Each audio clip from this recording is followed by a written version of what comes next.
Good evening, ladies and gentlemen. We are about to start. We're about to start our panel discussion. And this evening we are introducing a new cohort into the MSc HRD program.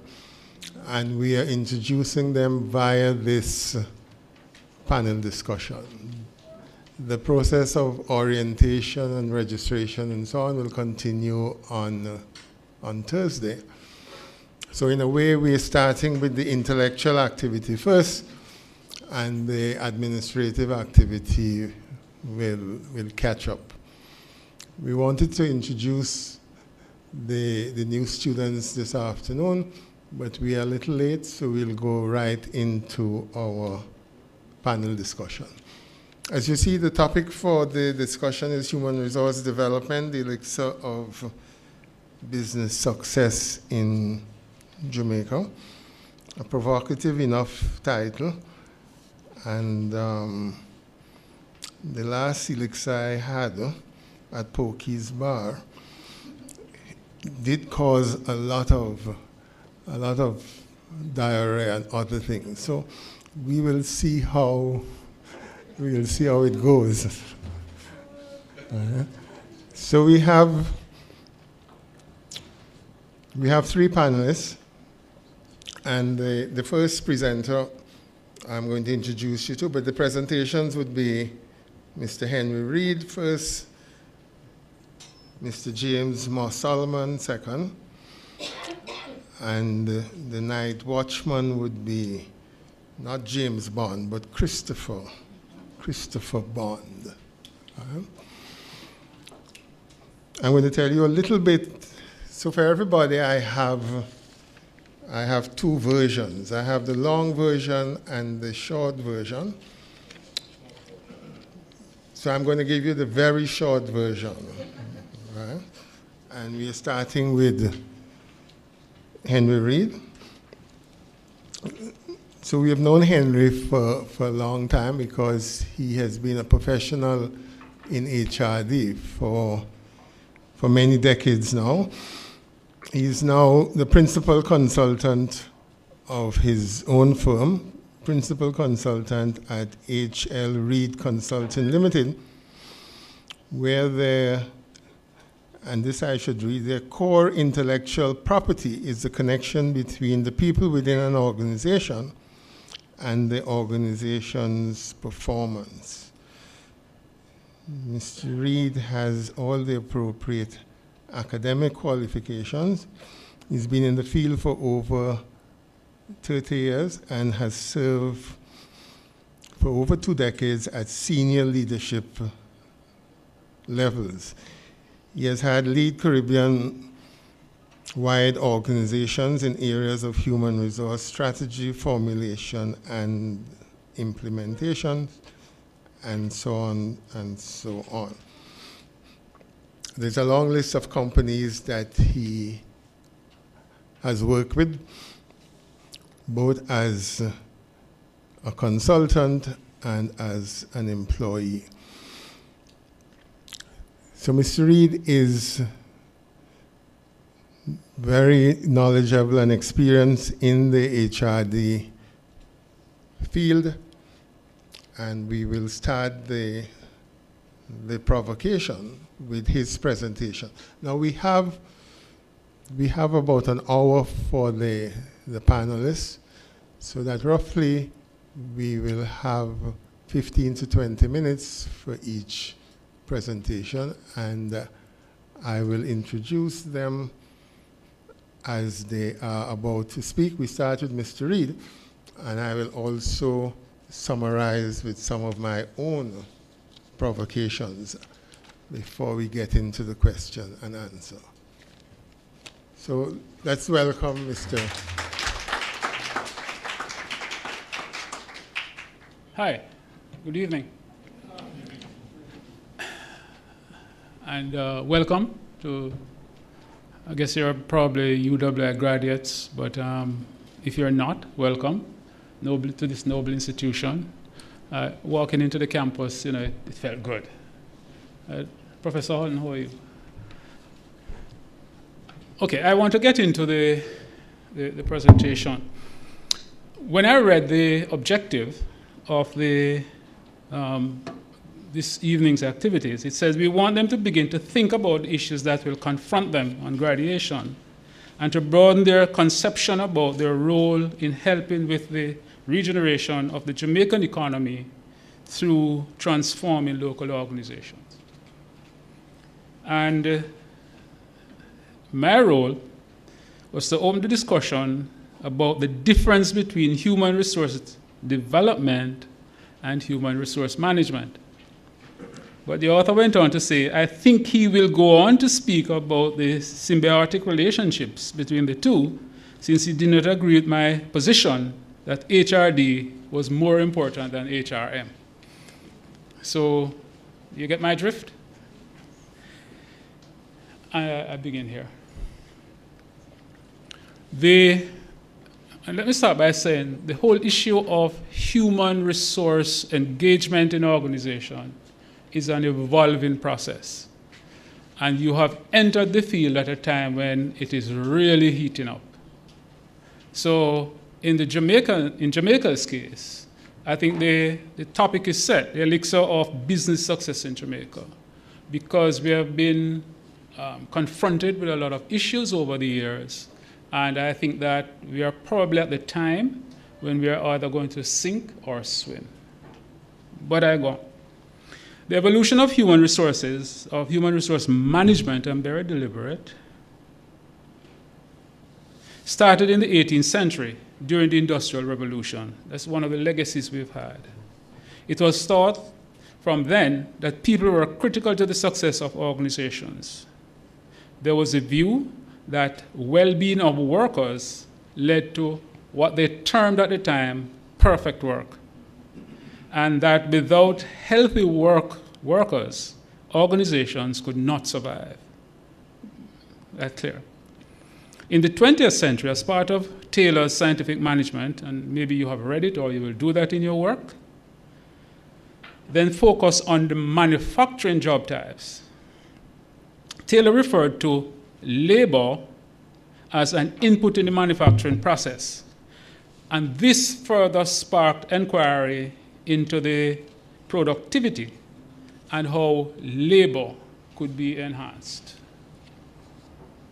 Over the period between then and now, significant evolution and change has taken place, and so at this stage, the field of human resource management is underpinned by significant theoretical work and practice in human relations, human employee motivation, organizational theory, psychology, and behavior. This gave legitimacy for the applied discipline of engagement of employees and the policies and practices as part of the management of organizations. The late 20th century workforce was facilitated by transportation, technology, and communication, and hence redefined labor as an asset of organizations rather than just an input in the production process. So we have now widened our scope as to this application. It should be noted that the scope of this work was widened to include studies in universities, work centers, among professional organizations, and included industries outside of manufacturing, including the armies. In fact, in the US Army, a lot of work was done on management, and a lot of theoretical and practical work was done in the UK, in the Soviet Union, and in Canada. In the evolution, human resource management became recognized as a branch of management with the responsibility for improving organizational performance through the application of theory and practice to the management of organizations' human capital. You see the words, how we change from just an input in production, asset, now to capital. The functions of HRM are emerged to primarily be one, the acquisition of human resources, the development of human resources, hence HRD, which in that process, we talk about the framework for helping employees improve their personal and organizational skills, knowledge, competencies, attitudes, and behaviors. And on the issue of behaviors, some of them are sometimes appropriate and has led to a lot of careers being lost at different levels of organization. And it's something that requires serious input either from culture or study of psychology and so on. In fact, I think maybe we are going to be having more and more psychologists and social workers underpinning the work that we have to do. Inappropriate, and there's also some dysfunctional behaviors in the organization. Thirdly, the motivation of human resources. Fourth, the maintenance of human resources. And I added here, and this is my own, organizational development, which is the act or process or results of advancing the growth of the organization. So human resource development, in my own view, was dealing with the employee and how you fit the employee into the work scene and sometimes into the community.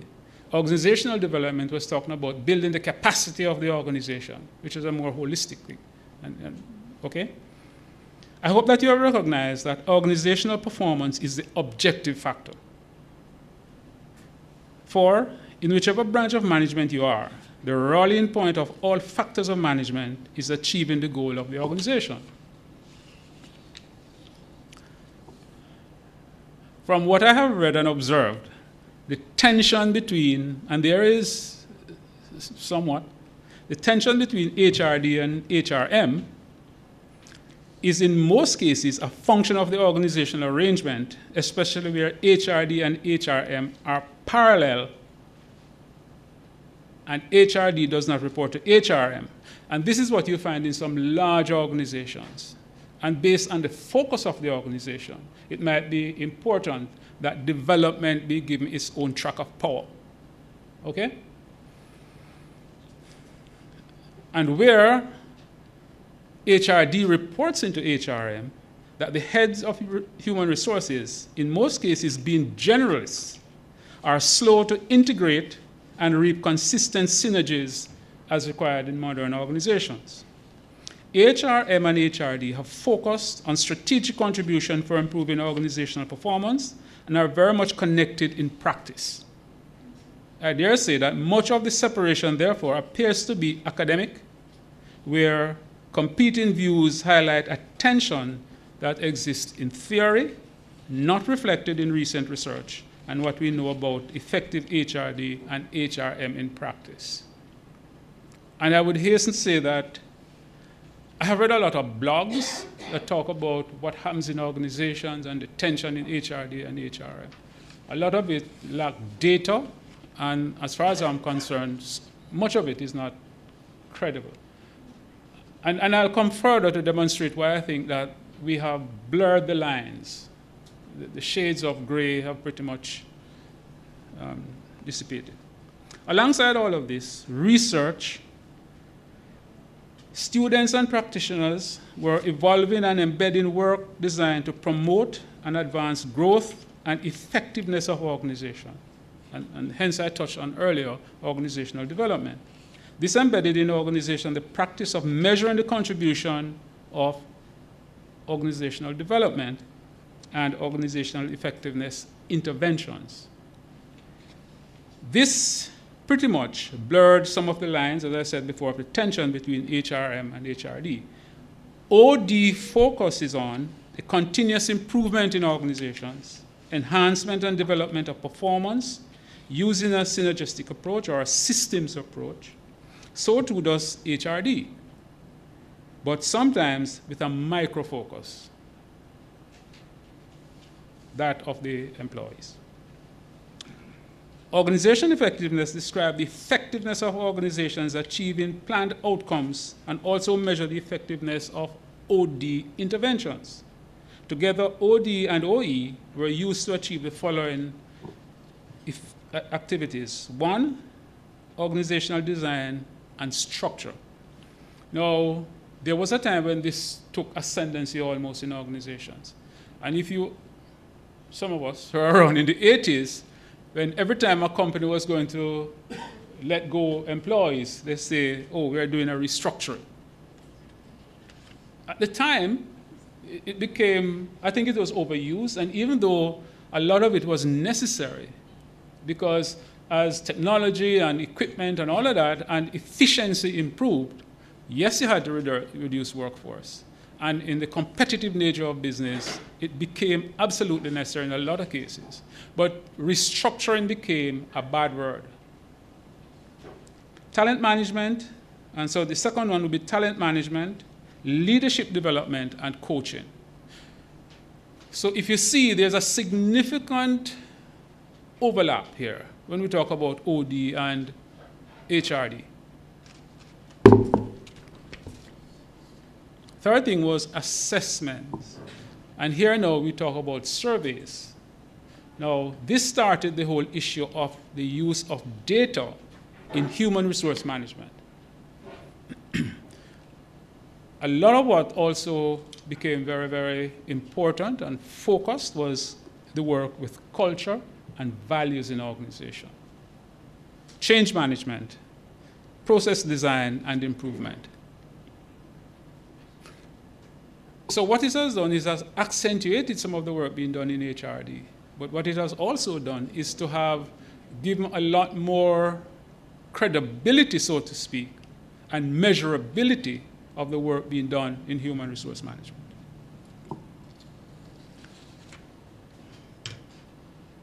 As the evolution continues, organizations sought better returns on their investments.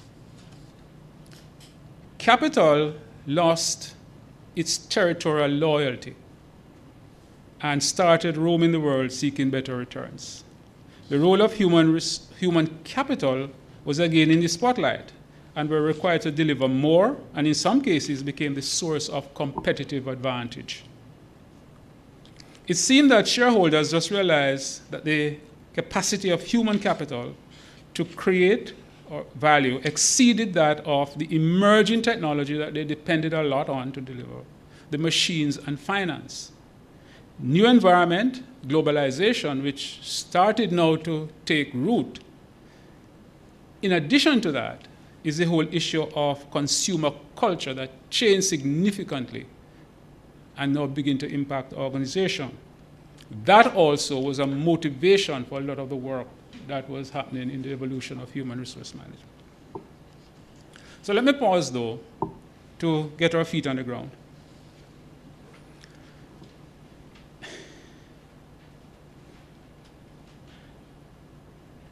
So all of these exciting things were happening. Some practitioners, and I want to talk about us in the Caribbean. For a lot of us, it was just a change in labels that we proudly wore in our organization, labeled as human resource manager and and those things.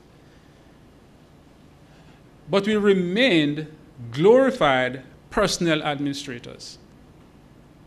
And in a lot of cases, very, very inefficiently. But we had this, we are human resource manager and we are HRD and all of those things. HRD not so much, because the training remained true and those things that were done. But in human resource management, I think we had a fall off in the Caribbean. We were not keeping up somewhat. And even now, in a lot of organizations, we do some personnel management, not true? And some people in the organization send you over personnel when you misbehave.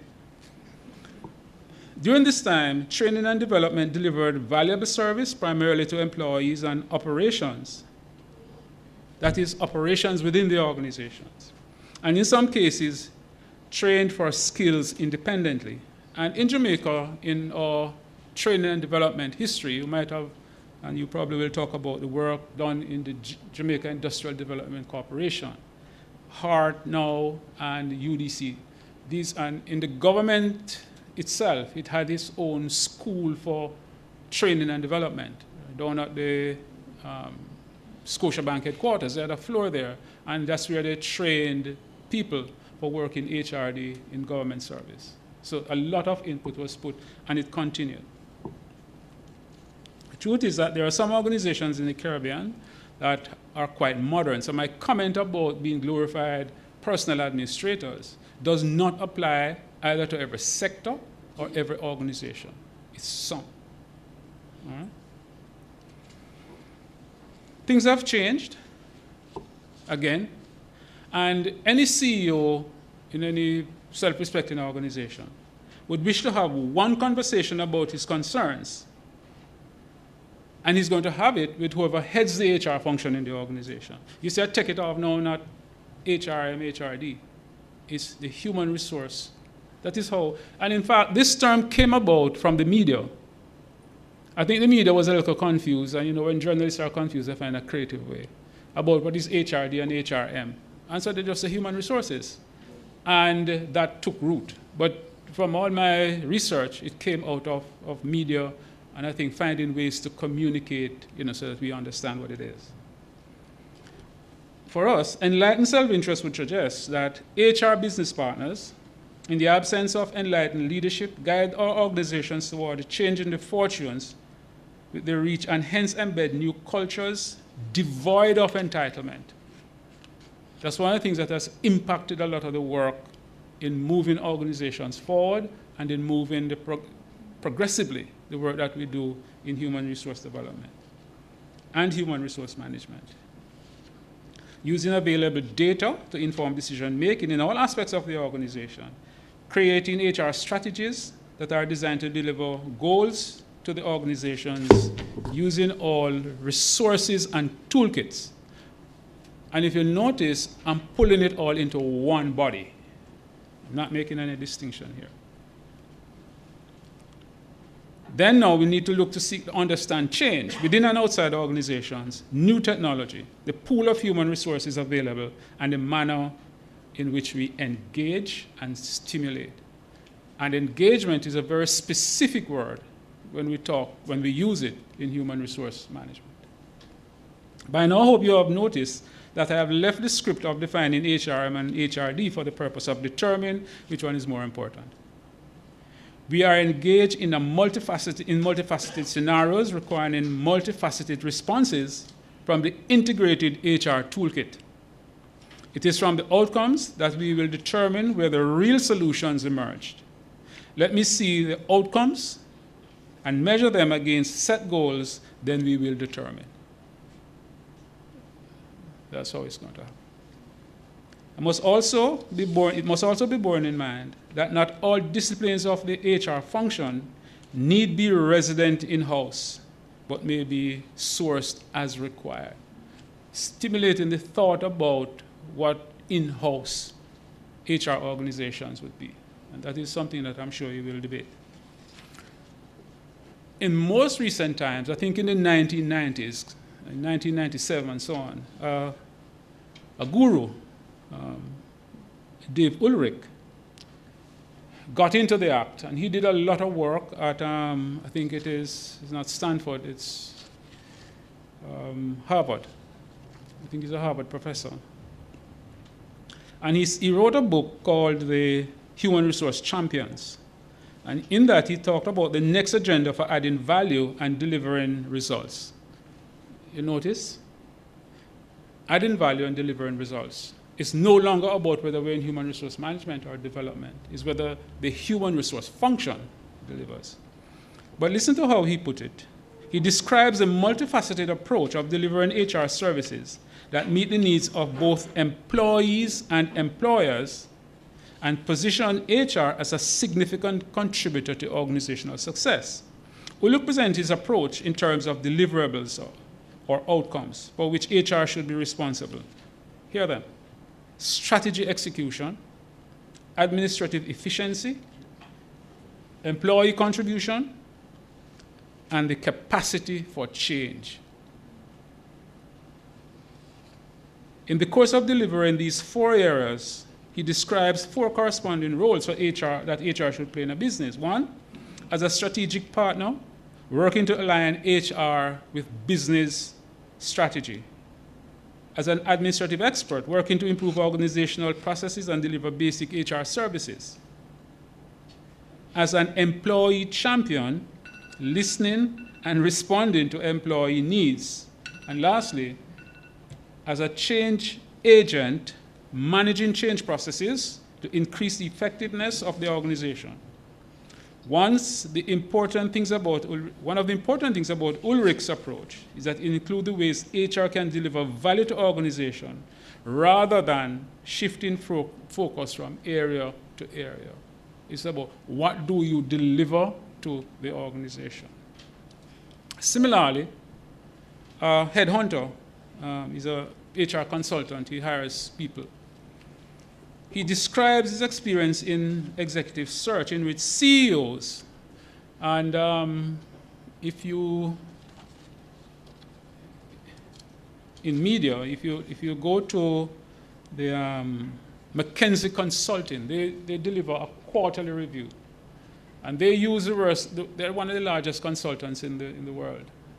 But they use the data from their consultancy to inform their writings. And every quarter they put out huge papers on observations from industry. But listen to what he has to say, and this came out in one of the quarterlies in 2011. They want people, and this is from CEOs, they want people who will be successful business partners, strategic thinkers, and people who will understand the pressures of running an effective business in today's market. He reports that when hiring a leader for HR function, come with me, most CEOs ask for someone who is not a typical HR person, and that most of the successful candidates describe themselves that way. I am not the typical. The trend reflects the common perception that HR is business as usual.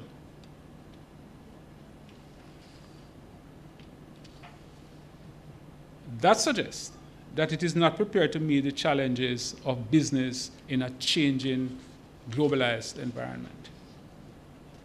So in closing, we'll talk a little bit. What of the future? The future for us is about data, data mining, and data use. Because by analyzing the links between people practices and productivity, some companies are improving their bottom line. Again, I said that there are some organizations here in the Caribbean that are doing exceedingly well in terms of the role of HR and HR's contribution to their modernization, their profitability, and their growth. But there are others who are being left behind. For at least one generation, HR executives have aspired to be strategic advisors to business leaders. But this has not happened in the main because the difficulty of measuring HR approaches. I don't know, you're here, you can, maybe in the question and answer we can share on this. This sometimes creates credibility concerns and HR not being taken seriously as a contributor to the bottom line. Some popular ones are, and what is the ROI on the training that you just did or that you're proposing to do? There are measurements that we can use and should have dealt with that, but are we doing it? What screening techniques yield the best performing results? We're doing psychometrics and we talk about it, but are we looking at the results that the organizations are getting? I had a case where I asked one recruiter, tell me a little about the psychometrics you're using. What are you looking for in the salespeople as against the customer? He says, no, we don't do that. We just do the psychometric. And so there was no input from the organization as to what you were looking for.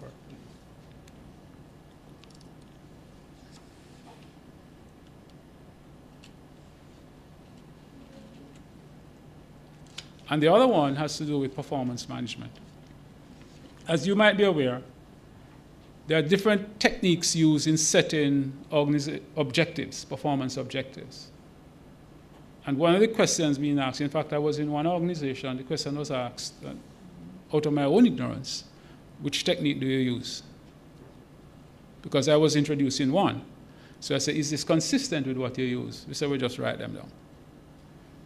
So again, we have to be mindful of the things we do, and we have to begin to measure and be able to discern. I did this, what were the results? And we'll talk about how it will impact you. If we are not there yet, this is the perfect time to start. One, because the universal imperative to get more from less is been forcing executives to seek value anywhere they can find it. If it means cutting costs, if it means improving efficiency, whatever it takes. HR business partners are expected to be there with them, especially in helping them to see where they can get internal efficiencies and to make the company more successful. There's a widespread adoption of enterprise resource planning, HR information system, which has made data on business operations, performance, and personnel accessible and standardized. Now, I don't know what happens in your companies, but in a lot of cases now we're using templates for reporting. You have that? And in the templates, everybody plug in their results at the end of the month. What you will notice is that those templates are more focused on quantitative. So you can't leave the HR page blank. And we have to get ourselves to that speed where we understand that it's a common language in business, and therefore, what it is saying is that by putting what we are receiving, what we are reaping, what we are producing, we're beginning now to step up to the plate because of the standardization. But the other side of that is that we have significant amount of data that we can use now to help companies to resolve issues. And in addition, available software and data has allowed business executives to find links between talent management and labor productivity. And in the discussion, I think that will come up. The use of HR analytics. And I'm a little mindful that a lot of people associate analytics with big data. It's not true. Small companies too can use analytics. It is simply using data that drive or show patterns, and from those patterns you can come to some conclusions. The ultimate, though, is to use data to predict outcomes. It is used heavily in marketing and finance. It's also available and is being used by big companies in their HR, because that is what is driving what is happening there. All right? So we can talk about those. I have some examples which we will pick up. But if we use the data that I just spoke about, in one company in the United States, it's a medical care facility, they had a problem with turnover with their nurses. And what the HR manager did was simply to say, let's take a look at what are the issues. You'd have gone back to your exit interviews and all of those things, and they found that it was an issue of compensation. And what HR did was to use the same data to tweak to get desirable income that these nurses are looking for. And then they expanded the model to touch other areas of nursing, the people who are particularly high performers, because nobody's going to spend more to keep somebody who's not a high performer. That has helped, and at the end of it, they said it was a $100 million return in the organization. As you would imagine, recruiting, because a lot of those companies go to other countries to recruit nurses.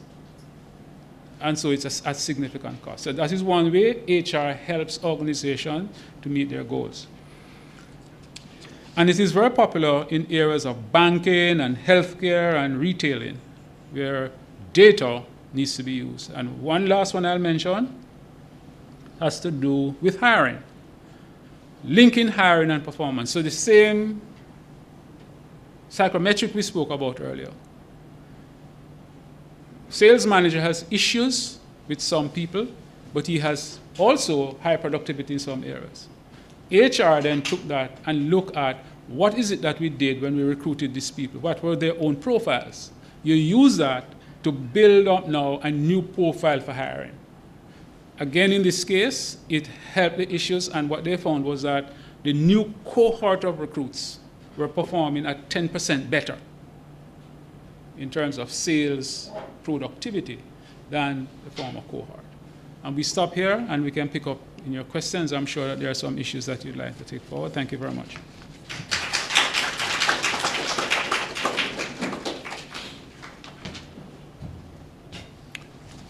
Okay, thanks very much, Henry. and we will continue the discussion. Just two quick comments on what has been presented. One is that when you're talking about the Jamaican environment, I think there is an expectation that life is much more turbulent and conflict-oriented. So that some of the things that we are presenting here are much nicer to theoretically lay out and so on than the reality of Jamaican organizations. So that the Jamaican organizational environment in general is a fairly chaotic one. And so at the end of your 2 years, the question would be, have you learned enough to help you to perform in that organizational environment? And when I say the Jamaican organizational environment, I'm not just talking about the within organization relationships, because organizations exist in a relationship with other organizations, so that you're dealing both with within organizations and across organization relationships. And as every Jamaican knows, one of the issues of living in Jamaican society is the problem of regulation. And the problem of regulation speaks to the nature of the organizational environment and the organizational culture that we have. So maybe later on we'll get into some of the discussions about the chaotic nature of organizational relations. And while we are talking about HRM versus HRD, the point is that there are problems to be solved, a multiple set of problems to be solved at every level, whether you're doing HRM or you're doing HRD. Our next presenter is appropriately James Moore Solomon, and I say appropriately because his style is to confront and deal with all sorts of problems.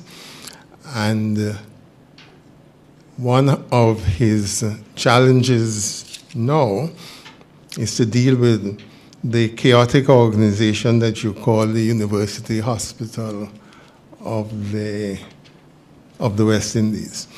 But he has come up the ranks and he has had great experience in Jamaican organizations. He started at Grace Kennedy in 1971, and he has done everything I see in Grace Kennedy. They don't say anything about how many shares he owns, but I think that is somewhere in the profile. He has contributed much to the development of Jamaican business community through his membership in the Jamaica Chamber of Commerce, where he served as president for 2 consecutive terms. He was also vice president at the Private Sector Organization of Jamaica. He was seconded to the Mona School of Business as executive in residence and so on and so forth. So he has all of the experience. He is sitting down to give his presentation, and I don't know if this is related to the fact that at one point he was an athlete. He represented Jamaica at the Commonwealth Games and Central American and Caribbean Games in swimming and water polo, and this must be said now, and he held the national record for 100 and 200 meters between 1966, that's butterfly, and 70. So it is over to the Grandmaster. Thank you very. Are you hearing me? Good. Come up a little. I sometimes know how to use a mic. Good afternoon, evening, everyone. Yes, I know how to use a mic because I'm a musician. And I've been on for 52 years. I'm playing in a band still. That's why I'm sitting down. I'm resting. Okay? But I am in an invidious position because I've been in this whole management exercise for a very long time. Started as a management trainee. By the time I was 23 and graduated, 23 and graduated from university, everybody migrated from Jamaica. So I found myself as a big manager at the age of 23. And it has been a rough road in Jamaica, and I subscribe very much to the difficulties that have happened and why I don't always follow the crowd in terms of somebody writing a textbook in another country for another country. Because this is Jamaica, you know, and strange things happen here. It happened at the World Championship. Them say, boy, bad luck, worse than Obia. And, you know, these kind of things happen in Jamaica, and we have to deal with it. We have to manage it. The people that are here have to manage it. So I'm going to take you through a little whirlwind ride for this presentation.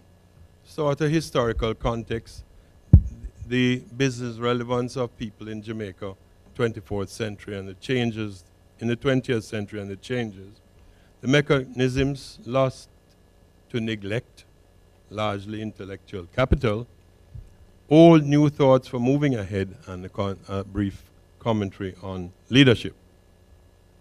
Let me just say right off the bat, slavery and literacy were not compatible. 1655, 1833, literacy was a minor matter, maybe. There was a call for numeracy, which in most people, numeracy is an easier skill. We can count, and even an illiterate person in Jamaica can know whether they're giving them the right change at the till. We had the abolition and apprenticeship period with employment limitations. So there was not even an early move after 1833 towards a free market system of labor management. In those days, because of the lack of the literacy, trades and industry utilize what I call apprenticeship. So you went to the master craftsman who took you in as an apprentice and taught you the work. This was largely things of hand and eye coordination, which were natural. And after that period, many of the Jamaicans opted to move to small land holdings and subsistence agriculture, which was not in keeping with what was happening elsewhere in the world at that time. So Reed mentioned the Taylor revolution of mass production in Americas in the 1920s, which transformed that country. But we have to remember that at that same time, one of the reasons for freeing slaves was the fact that labor may not have been as important as it was as we became industrialized. And there's been a lot of work, particularly in this university, a lot of work suggesting that one of the major forces which brought an end to slavery was not the goodwill of the abolitionists and those who were subscribing to it, but rather was the fact that here we had an asset which was human labor, which we were owning, which was costing us to feed, and we had machines. So we dumped the labor. So many have said that that is one strong motivation of the end of slavery. Then we came into the area in America, industrialization, mercantilism requiring literacy and computational skills. Both, as I said, were very rudimentary in this country based on the previous history. So we had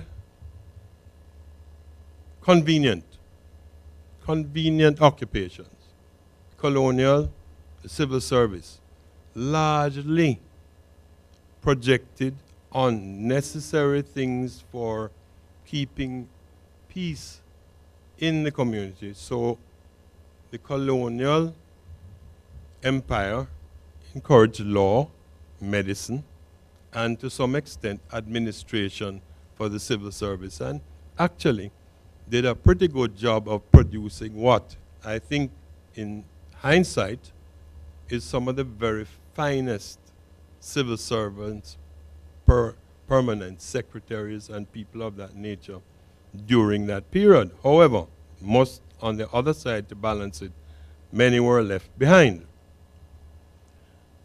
UWI continued that mentality for quite a while. It was medicine, law, you know, the white-collar skills of the colonial masters and the inheritance of Brownings and that kind of relationship. So it continued for quite a while. So the industrial era, even with the establishment of a university, continued to pass us by while the world around us was changing. Management was not recognized here in Jamaica until the 1970s. And I can tell you that as a 1974 graduate of a university, I was among perhaps the first 20 people employed to Grace Kennedy who had a university degree, particularly in management. So we have to figure that this tertiary learning is a new feature to the workforce that you will be required to analyze, to manage, and to develop. So it is a new feature. So let's come to the 20th century. Manufacturing and industrialization in the first half of this century were largely unknown quantities.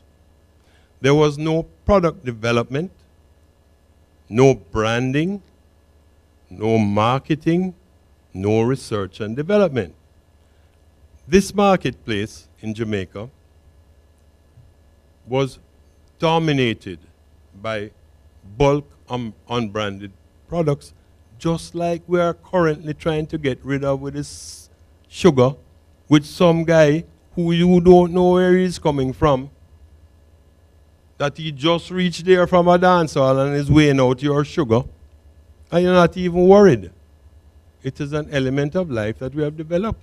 Some guy come on the flour and you want the flour and the thing rather than in a hygienically packaged situation. It's a reversal of what happened there up until about 1960, where everything in a supermarket and a big shop, as we used to call it, big shop meaning the one where you don't have to ask for it through the fence, the one that you could go into and take a little basket down the aisle.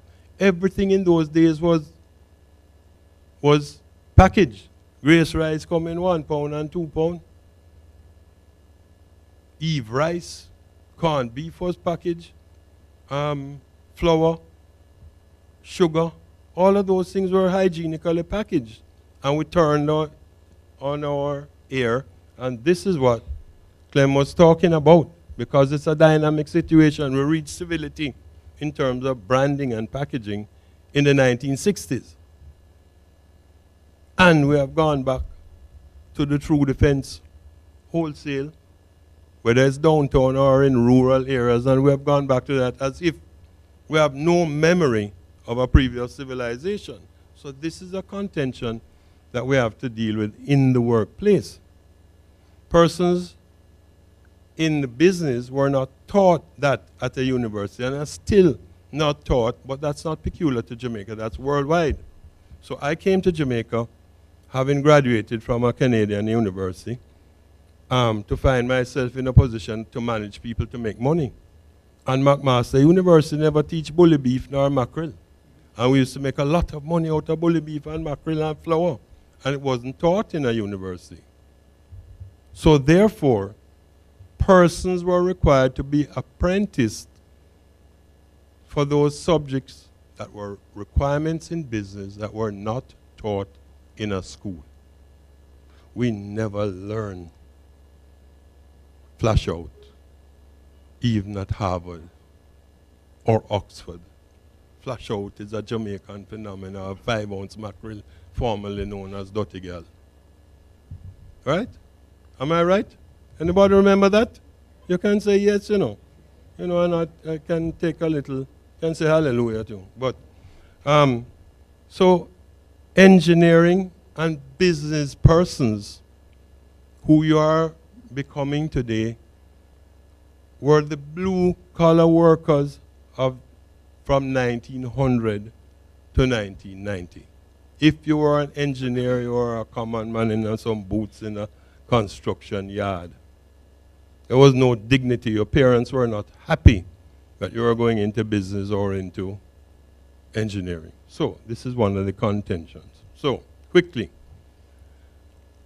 We have constituted among ourselves 4 steps to intellectual and human loss. The lack of apprenticeship ongoing in businesses today, even when you come out of here, you will have to be apprenticed to somebody who knows HRM or HRD. Somebody who is an expert. Having a master's degree will not make you the international expert that you're hoping to be. So it is a learned process. So lack of apprenticeship leads to human failure. Secondly, human failure leads to dismissal.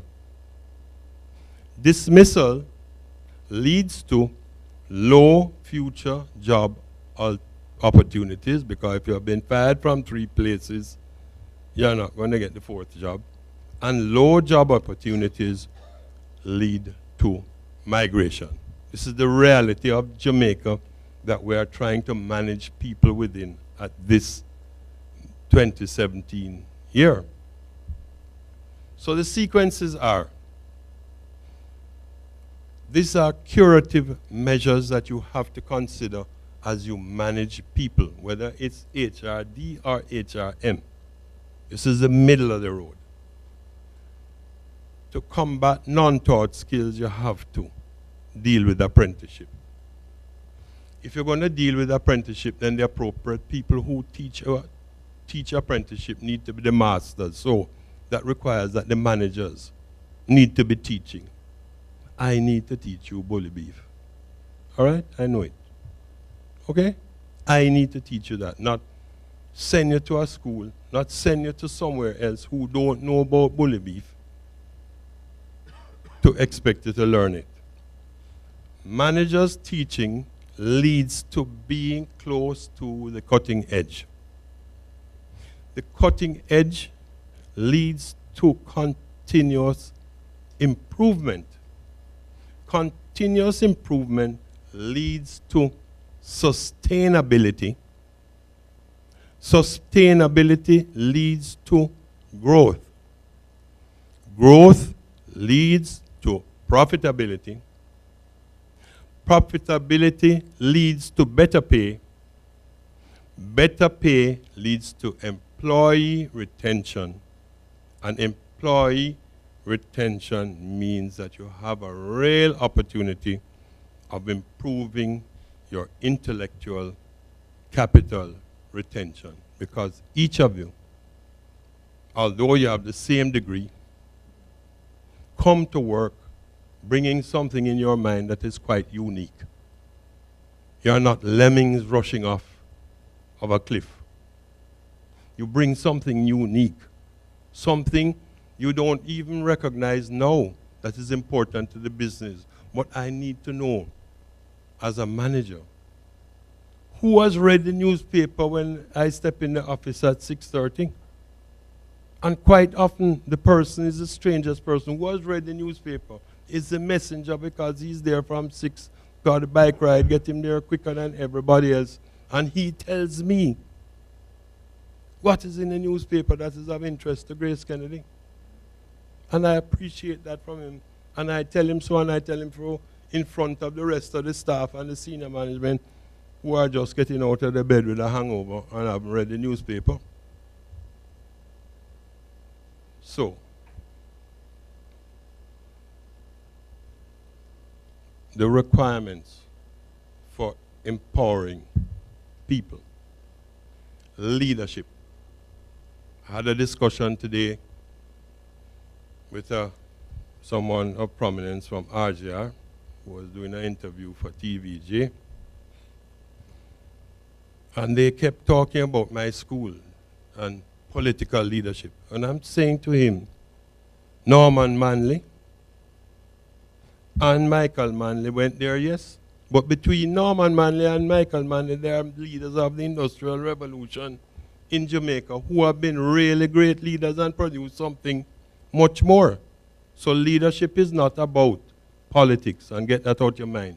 Leadership is you coming in front here and getting everybody here who is in your employ to march in the same direction cohesively and produce something efficiently. That requires transparency. That means that I must tell you what's going on. I said, listen, you see this? New product coming out next week, and I want the sales team to put your effort behind it. Can't stop at the point where you're going to tell me, Lord, they're not going to like the name Alcavida. What it mean? It's not even English, nor it is Jamaican. It not even come like water. You understand? But I have to get away to align everyone, to make it, to sell it, and to collect the money and put it in the bank. So, having understood our role, which is part of the alignment of the human factor, we have to have accountability. You have to understand, as a messenger, that I appreciate you and I want you to read the newspaper every morning at 5:30. You have to appreciate that. I must reward you accordingly for doing that. I must treat you. Reward does not mean just money. Reward means that I have to, as we say in Jamaica, big you up. Okay? Person I big up the most is a lady named Mrs. Stella Brown. She served the tea every morning when I was down there. And Miss Stella was the greatest HR manager I ever had work for me. Because if you're not feeling well this morning, Miss Stella come tell me. Say, Dorothy don't feel so good, you know. Me think the guy where she married to, he might treat her bad. So I said, Dorothy, come in the office. Are you feeling okay? And then she break down in tears. And then I say, here is a solution to your problem, Dorothy. Let's work along with that. And let's be part of the family. And let's work along with that. I'm not intruding. But that is what is necessary to keep 3,000 people heading in the same direction. That's what's required. Not a statistic. Henry, I'm going to disagree just for the point that they can tackle us on this. But you know what I'm talking about. We're not really disagreeing. But I'm saying, giving me the statistics, don't tell me that Dorothy's husband is beating her. Okay? And I need Dorothy to be unbeaten to be a part of my team. The other thing is integrity. Integrity in that you have to treat people properly. You can't be the one out there who is the leader who is being arrested every week and suspected of being a ganja farmer. Okay? You just can't do that. And caring. You have to care about people in Jamaica. We don't have the option of the American textbook writer. If I put an ad in the Wall Street Journal for MBA, in the evening edition, by tomorrow morning we have 10,000 applications. That can't happen in Jamaica. So I have to care for those that I have that are worthwhile caring for. And that's what the leadership is about. So that brings me to the end, because we don't talk about the leadership factor at any time at all. We only talk about us, brown and black people in Jamaica, trying our best to replicate the white man that used to be here in the colonial time. Now, all I'm saying to you is, remember, we must rise to progress. Mr. Late Professor Nettleford said to us, Abutu in a Benz is still Abutu. So, leadership has to have some quality, and you have to take responsibility for people. Thank you. Chris, come over.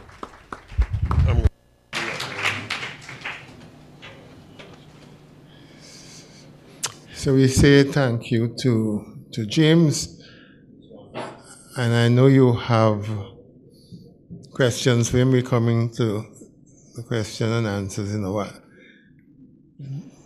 The night watchman is Mr. Christopher Bond, and he has over 40 years of experience in the Jamaican industrial relations arena. Again, a very contentious area. And with that experience, he has moved through the various levels of management, and he has occupied the post of Chief Human Resource Officer of Hardware and Lumber Limited since 2007. He also continues to provide services as an HR consultant to a select number of clients in a wide variety of areas, some of those industrial and employee relations, union negotiation, compensation management, policy development, and research, and strategic planning. So that's the short version. So I hand over now to Mr. Christopher Bond.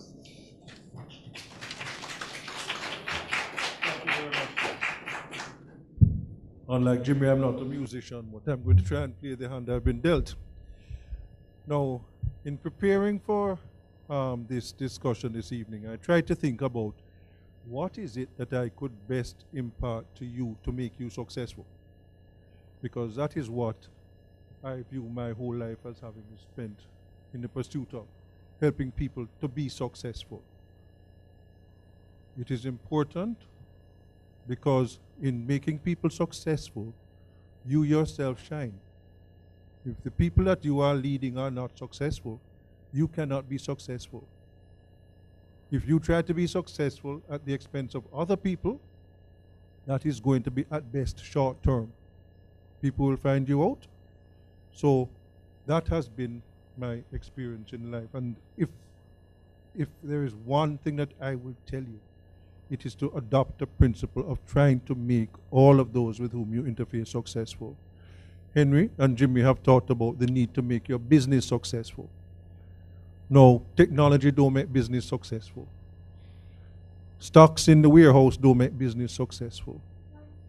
It is the people who make business successful. And that is why I have spent over 40 years of my life dealing with people. Not with computers, although I've had to learn computers, but because it is the people that are the difference. I'm going to try and cram as much as possible into this period. So, looking back, the human quest. What we're trying to do is improve the quality of human life. Each of us wants to be happy. Each of us wants to achieve something. Each of us wants to achieve our potential. Each of us wants to feel appreciated, to feel valued. That is so whether you're Stella, who is the office attendant. Without the office attendant, trust me, Grace Kennedy don't run.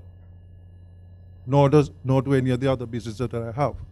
Without the messengers, the same. So every single person employed in the business is an investment in the success of that business. Every single person is important. Every single person, if you lose them, you lose the talent that that person brings to the business, and it costs more to replace talent than it does to maintain talent. You heard about Maslow's hierarchy of needs. By the way, I am a little bit of a rebel because the normal preaching is that when you're making a PowerPoint presentation, you just put bullet lines and you speak to those. Now, what I want to leave you with is something that when you look at it, you don't have to try and remember what Chris Bond said. What did he say in response to this bullet line? You can look at something, and these will be available from the department upon request. I deliberately did not make it available before because I don't want you to have read it and to walk out of here leaving without hearing what I'm telling you. Because Sometimes the messenger is as important as the message. So, what is business all about? It's to satisfy the needs of yourself and others by contributing to the human quest. It is not only materialistic or self-serving, but it can be for the benefits of others and even other species. Now, we talk about strategy and a mission for the business. If you're in a business, any single thing that you do that is not in some way linked to the mission of that business is wasted effort as far as that business is concerned. And that doesn't mean that you have to be slaving 48 hours a day. It doesn't mean that, but it means because part of the business being successful means people being engaged, means people being recognized as being whole people. Some of that is going to be indirect, some of it is going to be direct. And the way in which you measure the success of a business is against the targets that are set. These can't be airy-fairy. Jimmy talked about leadership, getting people to all understand a vision. A vision is a dream of a better place than we are now. And a true leader is able to engage his followers to make them see that same dream that he has and to make them want to follow them to that place. No matter how good a manager you are, you may not be a good leader. If you are a good leader, especially in the business sense, one of the important things that you do is make sure that you understand that the business is more important than any single individual. And that even if you are the greatest leader that there is, that the business that you've created ought to survive you. So, the whole purpose of HR is to make sure that the business achieves its mission. How do we do that? By engaging everybody so that the people feel that by doing the things that will make the business successful, they themselves will be successful. That is so for every one of us. The Balanced Scorecard, I mentioned that because I found that to be a very valuable tool. It's not the only tool, but it is a very valuable tool in helping people to understand what the business is all about, the role that they play in it, the targets that must be set, where you are now, what your ambition is in terms of the next 12 months, the next 5 years, measuring the steps along the way, deciding how you're going to achieve that, communicating it in a very graphical form so that people understand where they fit in. There was a time when the business strategy was something that was kept very close to the boardroom, because it was felt that if you let people below that level know what the business strategy was all about, you were giving away a competitive advantage. Now people realize that unless you engage everybody, unless everybody knows the direction the business is going in, the business is unlikely to get there. You're going to have people pulling in different directions, as I understand to our shame, happened in London recently. I say that just because there are life lessons in virtually everything that we do. So the Balanced Scorecard, unlike many other systems, it's not only backward looking. It doesn't just measure past performance. It looks forward. It focuses on business strategy from 4 different perspectives. And it is able to demonstrate that in picture form. Now, the 4 perspectives that you look at are from the people perspective, because if you don't get the people perspective right, nothing else is going to happen. That's why I like HR, because without people, nothing happens. Remember, I started off by saying that business is all about, in some way, improving the quality of human life. Because if you don't get people, if the business is not producing something that people value, that people say, yes, this is going to make me better, this is going to improve the quality of my life, then people are not going to support the business, whether it is a for-profit business or whether it is a not-for-profit business. Without the human aspect taken care of, none of your internal processes work. Those internal processes can be marketing, they can be the use of technology, it can be the use of other types of systems which are required to make the business successful and profitable. If the human aspect isn't working and the processes part of it isn't working, your customers are not going to be satisfied. You're going to lose your customers, the people upon whose well-being and whose financial support you need to make the business successful. You see, everything starts off from the people. The people manage the processes. processes are what are required to meet customer needs, sometimes even needs that the customers don't know they have yet. That's one of the emerging trends that we have. New business, new product management. Because there used to be a time when you could quite easily say, and let me throw this out here. What is it that they say happens, or if you keep on doing the same thing, you always have? Sorry? You keep on getting the same result, is that true? No, it's not. I'll tell you in business. Okay, let me put it this way. Look at a company like Grace Kennedy. If Grace Kennedy was operating the same way it did 95 years ago, when we came into existence on February the 14th, 1922, if we were using the same people with the same skills, the same numbers, the same technology, if we were providing the same products, do you think Grace Kennedy would have survived to be 95 years old? No. If you keep on doing things the same way you always have, you die. You become irrelevant. That is the way of the world today. So do not think, as somebody said, that having reached this point where you are perfectly qualified in HR, that you have arrived. Because it is a never-ending quest. It is a process that has to continue.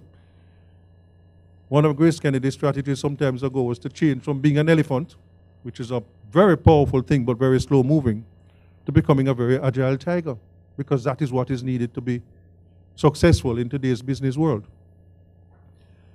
So, in order to meet the customers' needs, you need to have the internal processes, and those can only be met with the people.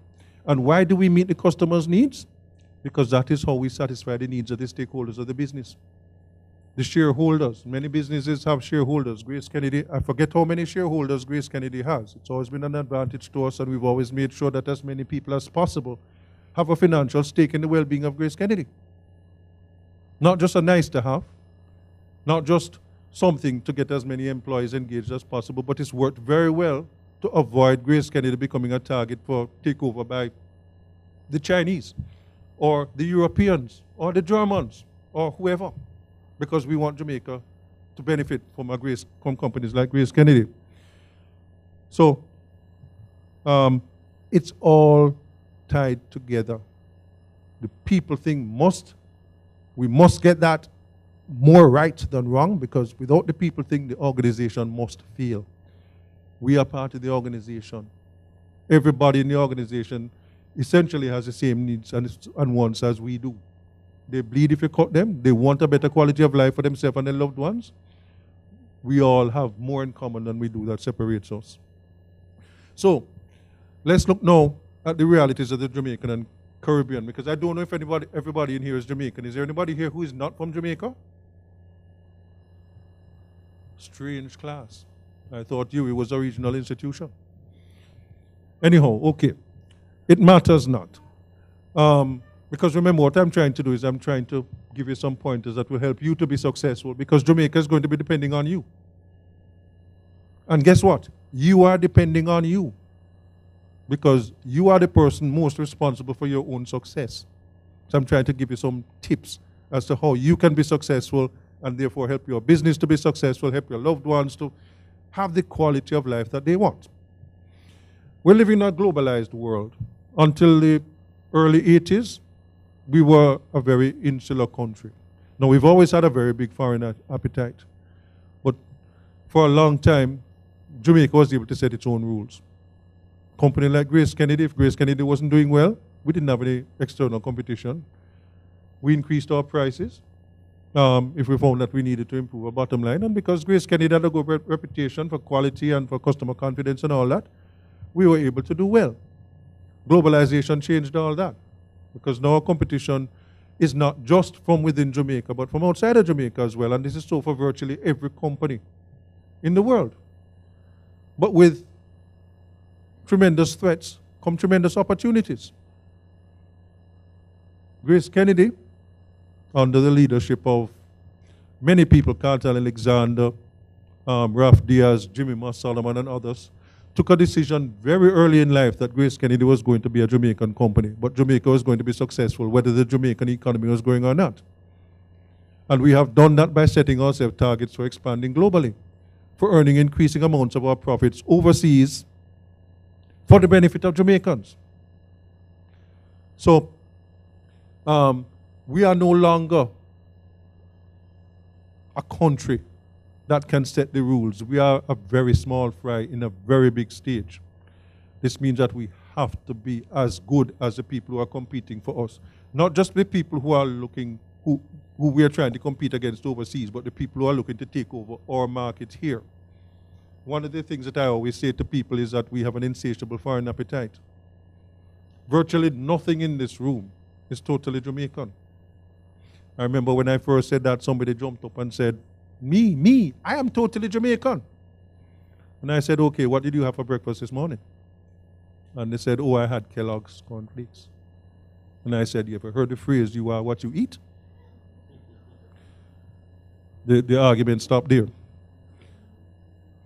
But I've made the point that Jamaica cannot survive by itself. We cannot set the rules are set by people bigger than us, and we have to learn how to be successful despite what those rules are. There are many examples of economies around us that are failing. The Jamaican economy has virtually remained stagnant since independence with very few blips of growth. And that is despite changes in political regimes, changes in strategies, etc. But the one thing that is now recognized, and unfortunately it's taken the people outside of Jamaica to force this on us, is that we must be fiscally disciplined. And if we want to improve the quality of our life, it cannot be at the expense of continually borrowing. We have to produce our way out. It's no longer a question of, can we keep on sharing the same size cake? That's not going to get us where we need to go. So we have to grow. You look at Venezuela. When you think of, can things get worse in Jamaica? Just look at Venezuela. Things can get very much worse. Now, there are some of us who live a very good life. And we know that there are many Jamaicans. Now, I'm ashamed when I say that I'm probably in the top 2% of the most fortunate people in Jamaica. That means that there are 98% of the Jamaican population worse than me. And over 60% of that is living below poverty level. And over 60% of that don't share the values that we think that we should share. Because that is not what that's not what life experience has taught them they need to do to survive. That is one of the most important struggles that you're going to come face to face with in being a successful HR manager. So, economic development must be defined as improving quality of life, not just for some, but for everybody in Jamaica. We're foolish if we think that we can operate in our little paradise while just outside our gates are people starving, people desperate. We have too many examples that that doesn't work. We can no longer keep certain types of people outside of our business or outside of our home lives. Now, HR in a successful business can no longer be the very reactive, very administrative personal services function that Henry spoke about. It can't be. Business operations in Jamaica have changed totally in the same way that they have all over the world.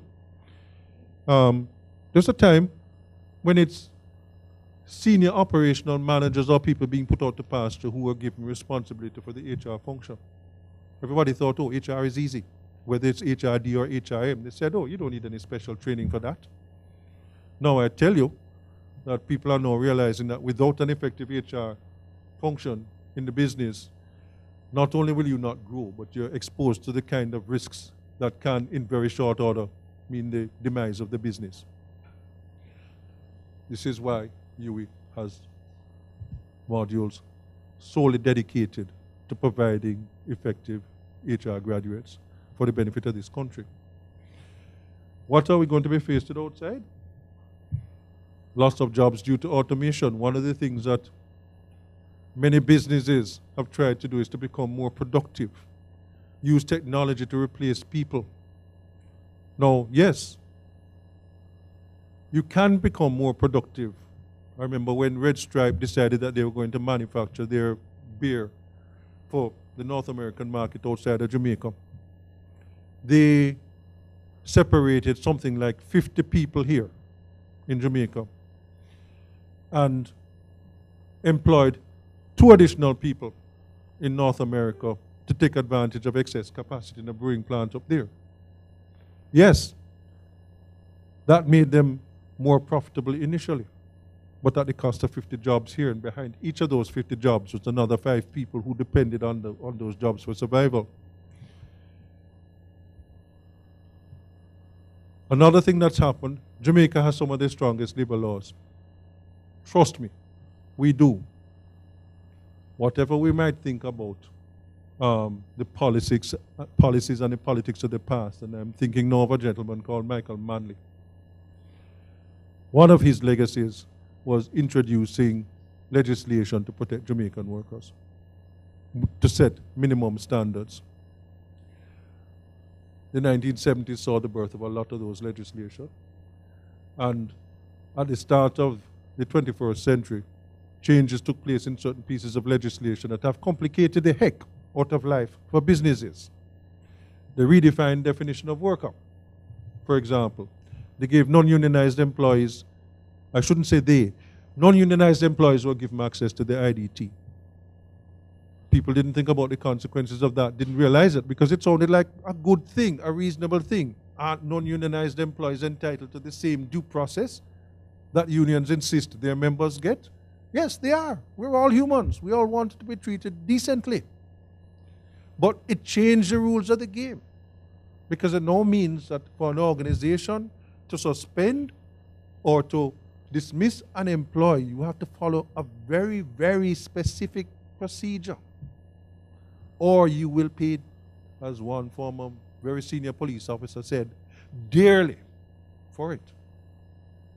Most of the cases now that go to the Industrial Disputes Tribunal and are overturned are not overturned based on the fact of whether the person actually committed the breach or not,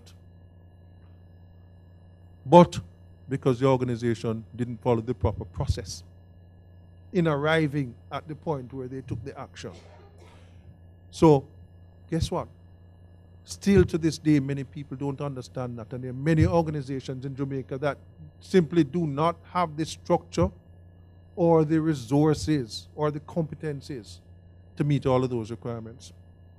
So things have changed. We're now talking about the issue of decent work.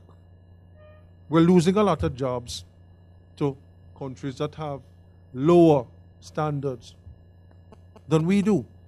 So the question has now come up, are we going to insist on our labor legislation to try and make sure that only jobs are given where certain protection is given? Or are we going to sit by, watch jobs disappear to Mexico, to India, to the Dominican Republic, etc., where they pay much less than we do, where people can be fired at the drop of a hat, where the conditions under which they work are indecent, but where, if you measure it solely on the basis of productivity, they're far more efficient than we are. So there are those things. We're losing call centers, we're losing BPOs. People like Scotiabank, for example, they've embarked on a policy of establishing regional centers of excellence. Now, though, what that means is that Scotia has functions all over the Caribbean, branches all over the Caribbean. And if they find that their IT department in Trinidad is more efficient than the one in Jamaica, or is the most efficient one in the region, they close the one in Jamaica. And all of their IT services are provided out of somewhere outside of Jamaica at the cost of Jamaican jobs. So this is a real struggle that you're going to find yourself confronting. Chronic unemployment, lack of opportunities. I mean, you hear it said that 4 out of 5 university graduates don't find employment, the kind of employment that would be considered decent employment within the first 2 years of leaving this institution, no matter how well qualified they are. Now, each of us has the responsibility for our own success. And for many people, if you can't be successful in Jamaica, you're going to be successful outside of Jamaica. You owe it to yourself, you owe it to your families. We see increasing crime and violence, and as I said, this is no longer restricted to the inner cities. Nowadays, well, about 4 weeks ago, A fairly prominent young businessman was shot in his car on Ruthven Road. I don't know the reason for that. But the fact is that nowhere in Jamaica can you pretend that you are insulated from what is happening in the worst parts of Jamaica. For many people in Jamaica, life is cheap. We have to find a way to be successful despite that. We have to find a way to improve the quality of life of people in Jamaica through business, through creating opportunities so that you don't have so many people in Jamaica feeling that the only way for them to achieve their dreams is through illegitimate means. Our own personal safety depends on it. It's no longer just a question of our own quality of life, but our own personal safety depends on it. We have a loss of critical talent. People overseas are raiding us. They know that pay rates in Jamaica are low unless you are at the top end, in which case you're paid a premium in order to keep your talents in Jamaica, because once you reach a certain level in business in Jamaica, you become very marketable outside of Jamaica too.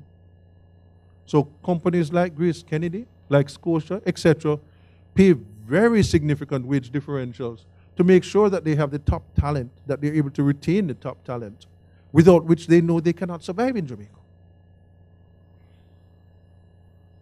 We have increasing industrial action. Yes, we went through some halcyon days where, because of social partnerships and increased communication between capital and labor, rate of industrial action almost disappeared.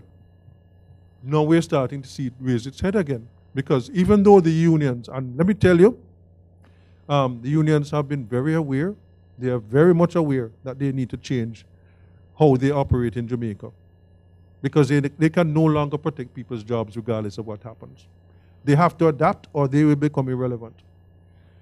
So, despite all of those discussions, people are now being driven to the brink. We spoke about restructuring. Again, I said, if you don't adapt to changing circumstances, your business dies. So restructuring is the new norm. No business is going to stay the same for any 12-month period. You're going to lose customers. You're going to have decreased productivity, and no business leader is going to sit idly by and watch your business go down if they have any option. That's not their responsibility to their shareholders or to their staff. And sometimes some have to go for the benefit of the others. There's a greater insistence on work-life balance amongst employees in Jamaica. Gone are the days when people viewed it as a career for life. When I joined Grace Kennedy, the average career was 15 years. Now it's down to probably less than 3, because people are looking to advance more quickly than your typical annual salary adjustment, if you're lucky, is going to get you. People's financial needs keep on increasing as they become more mature. Somebody just out of university has a totally different, or out of high school has a totally lower financial, not expectation, but need than somebody in their mid-30s who now has a family, who now has children, who has mortgage responsibilities, all of those things. So there's less loyalty to the business. People move more quickly in order to meet their needs. There are gender issues. Oh boy, are there gender issues. And I can tell you that our Jamaican culture typically is very homophobic. That's what we have been indoctrinated into believing, and many of us feel very, very strongly about that. All you need to say is, I remember about 10 years ago when there was going to be a march in Halfway Tree of lesbians and gays. It didn't happen because they became very quickly aware that there were some people who were planning to attend that march with machete. So we are very homophobic, but guess what? We can no longer set our own rules without regard for what the rest of the world is demanding. We depend on the rest of the world, and they are pressuring us to become far more flexible in how we view diversity, including sexual diversity. There are far more discussions now. There was a time when unions and business didn't talk. There was a time when the unions, your typical union organizer was very uneducated, and their main competence was being a firebrand and threatening to close down the business if the business did not accede to their demands. No, your typical union organizer is very well educated as many of you are. Very articulate, very aware, and very cognizant of the fact that if the business doesn't succeed, they don't have a business. But you cannot ignore their existence because they have a legislative right to be here. They have a legislative right to know far more about what's happening in the business in the interest of their members. And it suits you more to work with them than against them. You catch more flies with honey than you do with vinegar.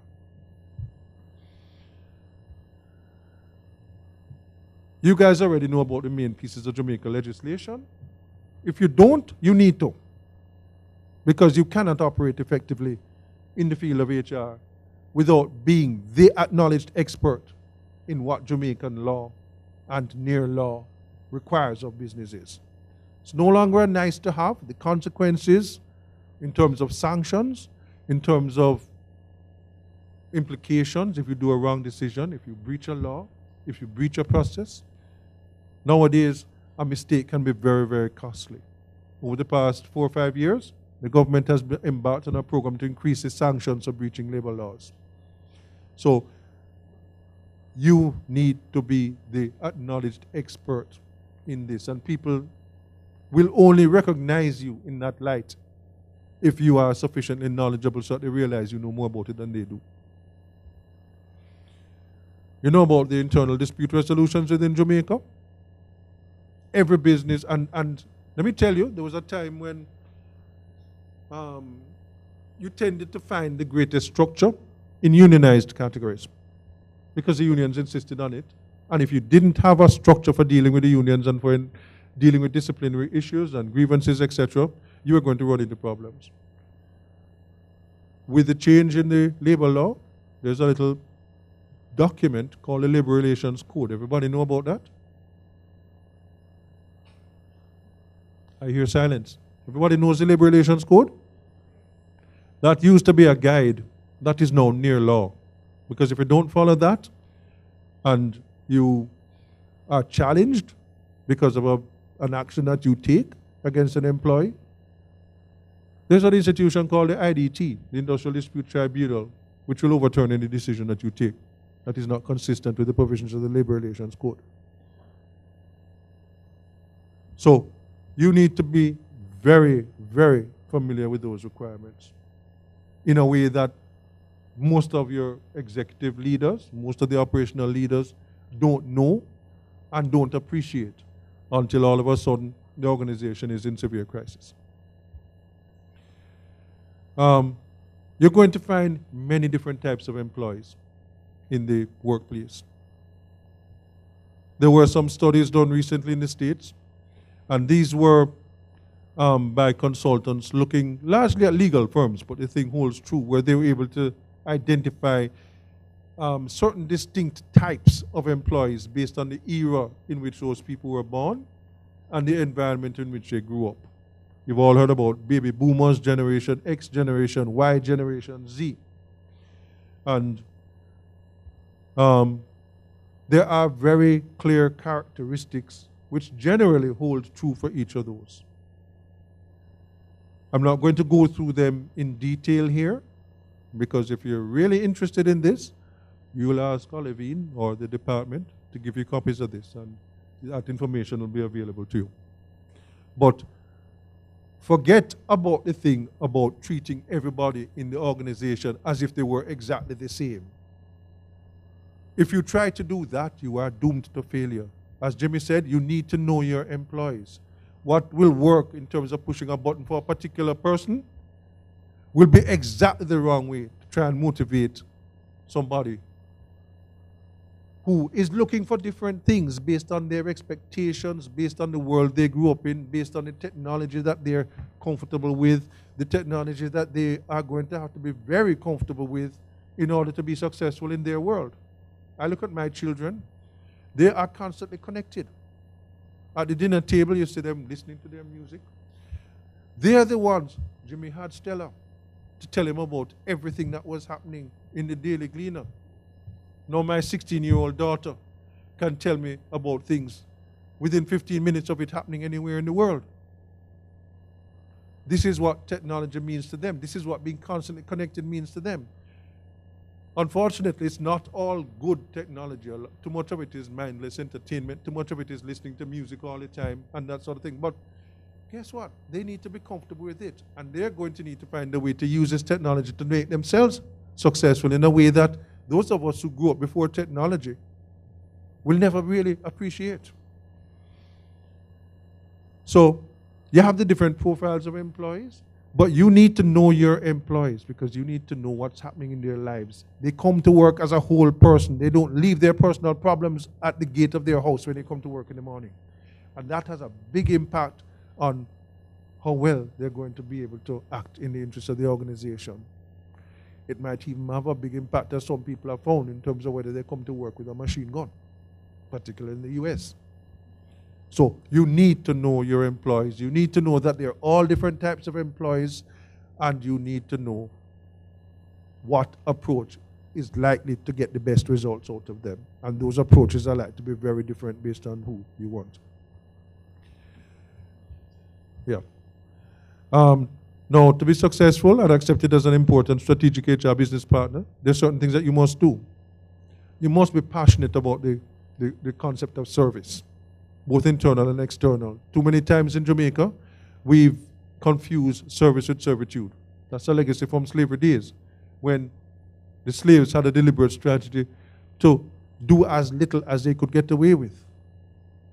Many people to this day feel that, boy, they're not paying me enough, so I'm going to produce as little as I can without getting in trouble. You must be professional at all times. You must adopt the philosophy of helping others to be successful.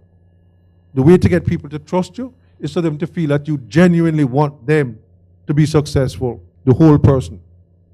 You must have unquestioned integrity.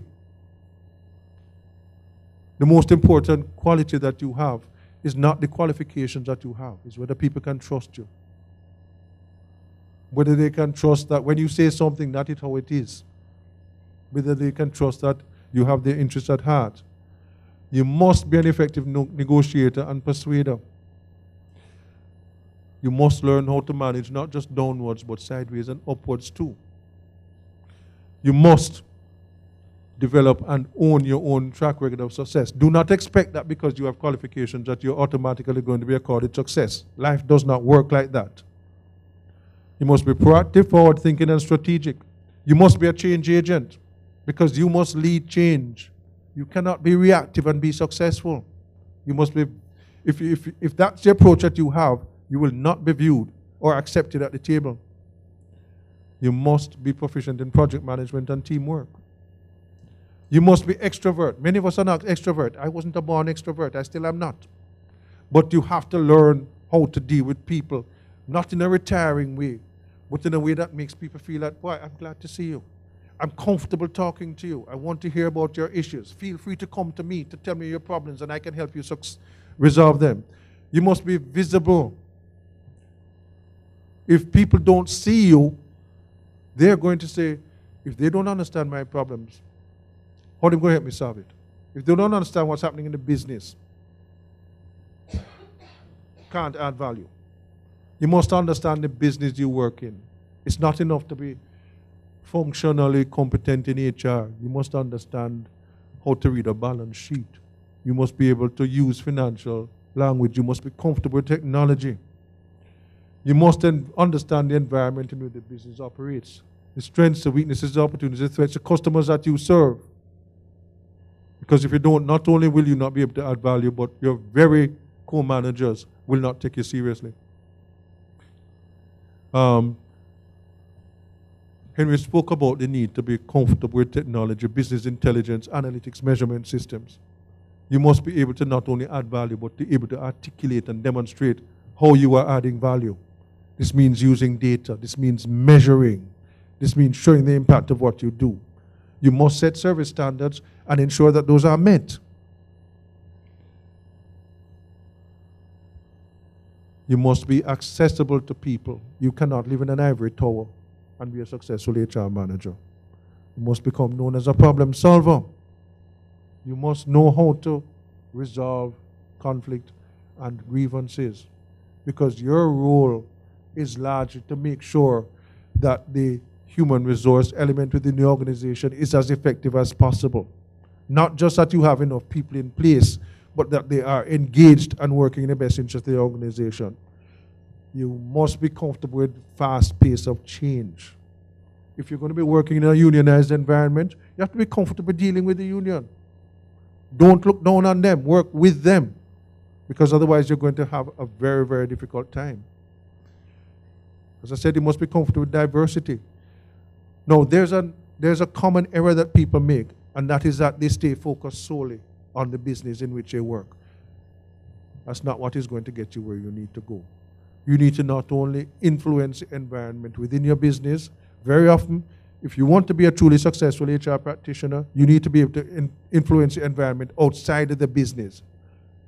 Avoid having to constantly reinvent wheels. There are people out there who are more than willing in other businesses to share experiences with you, to help resolve problems that you may be coming across for the first time, but they have not. Corporate social responsibility, you must understand and live the whole concept of gratitude and giving back. You must, above all, be loyal to your country. Not just to your own particular business, but to the country, whether it's Jamaica, whether it's some other place in the region. Some final thoughts, and Jimmy keeps poking me and saying, watch your time.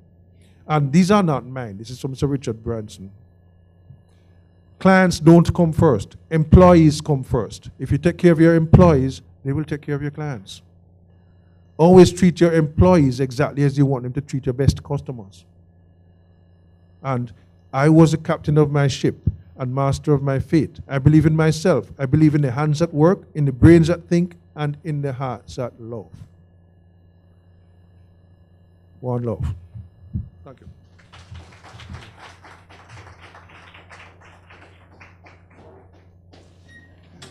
Thanks to Christopher. He insisted that he wanted to go last, and he dropped the metaphor of the night watchman. I think this was the wrong metaphor, because he presented as an opening batsman, and it seemed that he was about to have a very long innings. But we thank him. We thank him. The next segment involves your questions and hopefully answers to those questions. Questions? Any questions?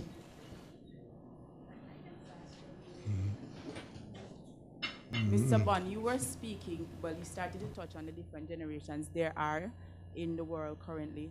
And what I would have wanted to know is, how do we deal with the development of soft skills that is now lacking in the workplace? It has been a growing concern, and I've heard a lot of leaders talking about you have a lot of persons who are educated, but they're not more on the human side. So it's as if we're producing a lot of robots instead of a lot of people. So how do we combat that in the development and the management of human resources? That's a good question. And I'll tell you, the easy answer is that you demonstrate to people that they will add more value to the business in acting in certain ways that will encourage people to do the things that the business needs them to do and to be as productive as possible, than it is to act in other ways where people feel as though they are being dealt with brusquely or not taken into account or not valued. One of the things that we all look for as people is to feel appreciated, to feel decent, to feel as though we're being considered important, and to be treated decently and fairly. I have always found that people respond far more positively to that sort of treatment than to the type of manager who considers themselves to be above it all, or you're only a janitor, I don't need to talk to you.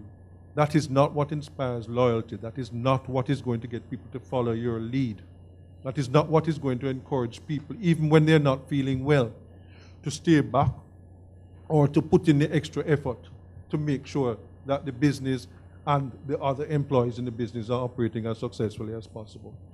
It's one of the reasons why you need to be persuasive, because you need to be able to articulate why it is that if there is behavior that is not conducive to the business being successful, why people need to change and what type of change can be expected.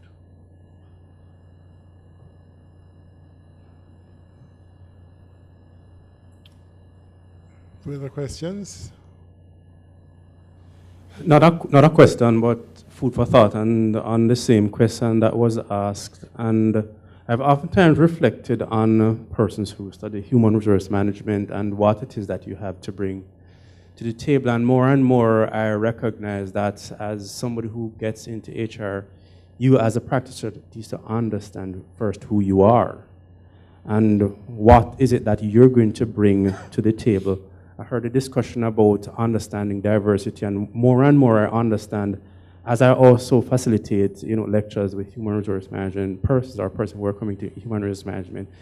It somehow becomes a struggle to understand even who you are and what is it that you're going to add to the table and how is it that you're going to actually help to engage people in some of these issues that they have. So I think first understanding who you are and opening the mind and opening the thought process is going to be very useful in also understanding and unraveling some of these issues that you have to face. And be very careful, because there are a lot of issues that, and I heard the first presenter speak about it, there are so many issues that you're going to have to face and grapple with as you go into the future. Another comment that I'd like to make on the same subject. People are more and more realizing the importance of employee engagement. And many companies now do periodic polls of their staff to find out the extent to which people feel engaged.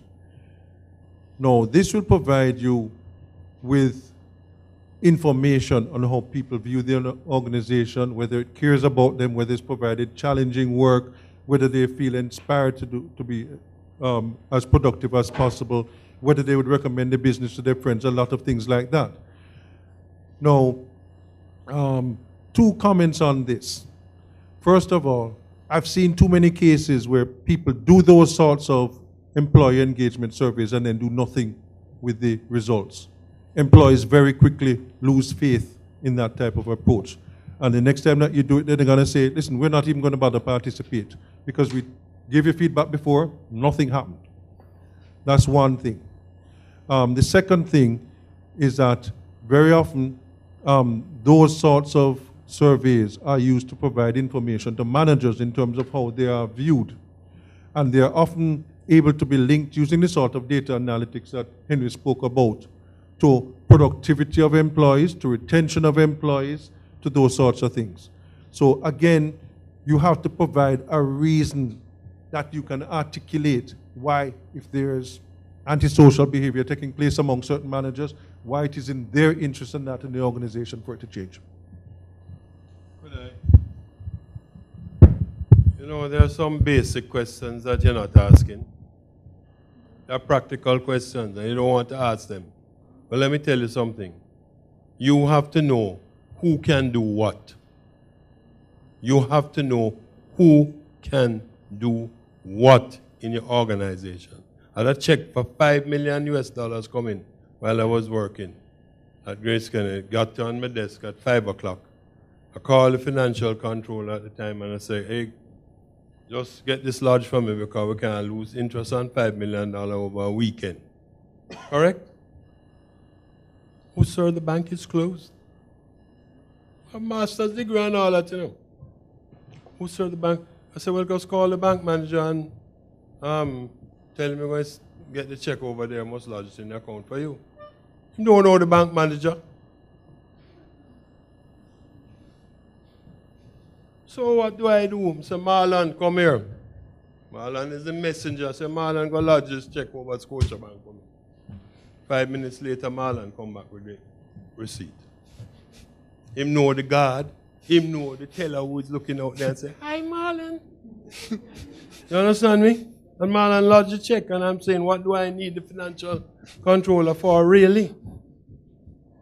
I start to raise a doubt in my own mind. 90% of the calls that I get on this are people still calling about Grace Kennedy, still calling to find out from me how to get in touch with somebody, including HR calling me to say, how can I get a quick visa at the U.S. Embassy? I said, by when the ambassador invite you to a cocktail party and the embassy having a thing, don't tell me I'm going to go sit down and drink another beer with Clem. Go to the party and mingle and know people and record the number in your phone that you can speak to people. 11:30 last night, a well-known Jamaican in the diaspora is calling me because somebody's sick and need a blood transfusion at the hospital. Them call me. Why me? I want to look like a doctor. So you understand, if you are in human resources, deal with humans. They are not a number. This lady is not a number. This guy is not a number. Why not reverse this thought that is telling you that at 4:30 everybody is all right, and when somebody takes sick in your organization, you're calling me to get an emergency bed for them in ICU? Why? Well, that's what makes me used to get more pay than you. As simple as that. And if it's that you're interested in, then you got to do the things that allow you to be the person who makes things happen. And if you're going to be just behind your computer from 8 till 4:30, then that is a job that can be easily replaced. In fact, soon they will build a robot to do that. I won't need you. And I'm saying, no matter what happens in the world, people need people. Whether people are customers, they're your fellow employees, they're your suppliers, they are whatever it is in the world, people need to interact in order to make things happen. You can't sit down and not go out and know who you're dealing with or give them the services that they want because you don't know the critical time when that will save your business or not. Any follow-up questions?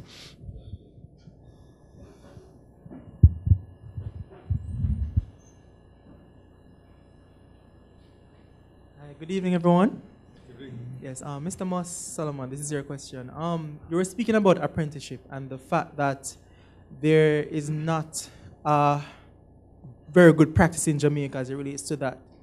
What are some practical applications that we can make within our organizations to make this more proactive and, save our organizations? The first thing is a realization that I know you come from a university here and you don't know the first thing about the bully beef. And we make a hell of a lot of money out of bully beef. Right? And all the lecturers up here don't know nothing about it either. Not even if they have a PhD. So I know from you come there, I size you up and say, boy, you're a bright guy. You give me an indication that you want to learn. So let me teach you bully beef and mackerel so that I have a successor lining up. Because if I don't teach you that, you will have learned nothing about the business you're going in at. So you have on a VM shirt. And before when you came to a university here, you knew anything about finance and working in a financial institution? So how are you going to learn if I don't teach you? If I don't take you as what we say in Jamaica as a apprentice and give you the ropes, how will you ever know? Because we live in a different environment to the United States where things run by road. When the government of the United States said they're going to give you a reply in 7 days, it happened. You send your customs broker and you're supposed to clear next day. The next thing is you find yourself in a cascas on one of the talk shows saying, them not clearing the thing, like happening this morning, happening all of last week. We're supposed to get your containers. The truckers are going on strike because they're taking too long on the wharf. No. That is when you send for somebody who know the ropes. I say, Chris, call either the trucking people and find out what the real problem is. Chris Doneman, maybe I don't know him, but I know Chris. So that is an area of connection. I said, Chris, I have 15 trucks on the wharf and they can't come off. Phone somebody on the wharf and tell them I want my truck off. No. And Chris get it done. I said, right, Chris, your bonus just go up. Got 15 trucks waiting on containers on the wharf. It's a horrific expense. So he's solving a problem, but he's solving it by utilizing a network that he has taken some time to build up in his particular area of responsibility. So he's my go-to man. But his job description doesn't say anything, you know, as the head of HR about clearing trucks off the wharf. But him know every union person in Jamaica. So I have to utilize him for his talent. Because he didn't get that talent coming out of a university where he has graduated with some high things in French. But him have the knack. He has the knack for getting around people. Maybe he's 007 for true. And I have to play him that way. I not play him as a right back. If him is an outside right, I have to play him as an outside right. He's part of the team. And I must know where he fits in to be most effective. And that effectiveness is being willing to help me or other people who come to him in an internal situation that deals with some people outside. How does he play his part on the team in getting success? And poor Lasco have to wait 3 days.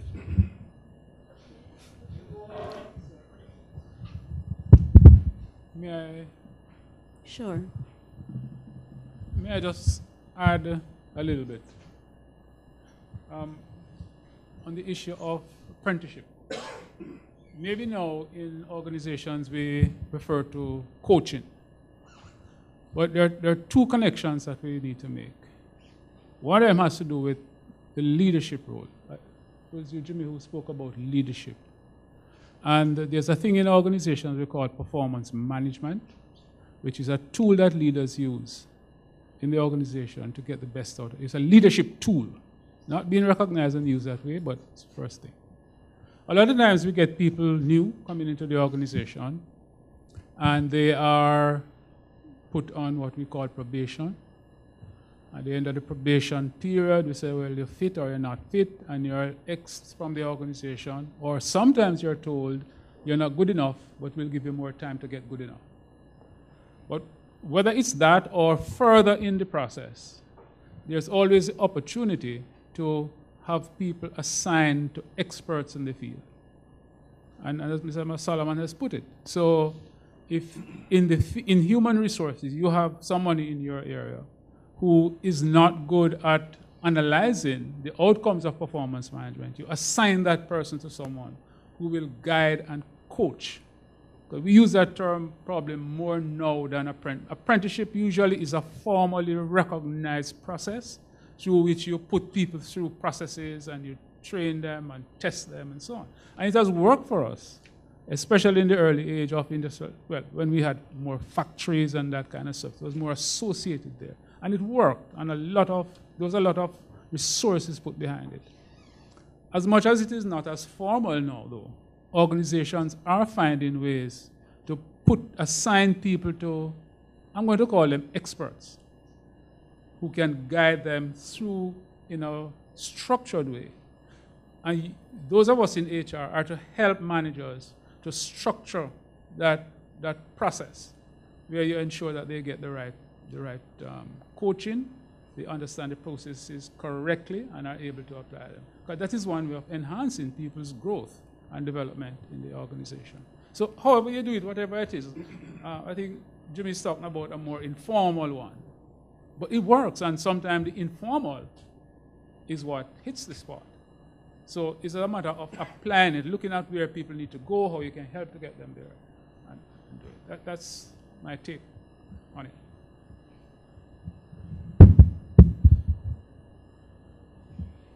I'd just like to ask, first of all, endorse the importance of the people factor to the success of the organization. My question to Mr. Bond and Mr. Solomon, there is a statement that people leave supervisors and not companies. How do you respond to that? People leave managers and supervisors and not companies. As I indicated earlier, each of us wants to be successful. One of the most important relationships for employees is the relationship between themselves and their immediate boss. They look to their immediate boss for a lot of things, mostly for what I call coaching for success. Now, where they feel that they're relating with people who don't have a vested interest in their success, yes, they are more likely given an option to go somewhere where they feel that they are more likely to be helped to be successful. And that is so whether it is because of the characteristics or lack thereof of their immediate boss, or whether it is because they feel that the organizational environment does not provide them with the best opportunity for success. I agree that most people do place a very high value on that relationship with their immediate boss because it's a symbiotic relationship. The boss can't be successful unless they are successful, and they can't be successful without the support of the boss.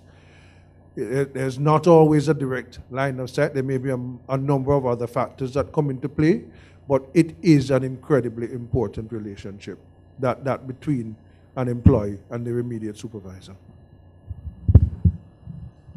Jackie, you know me, I'm going to be blunt, right?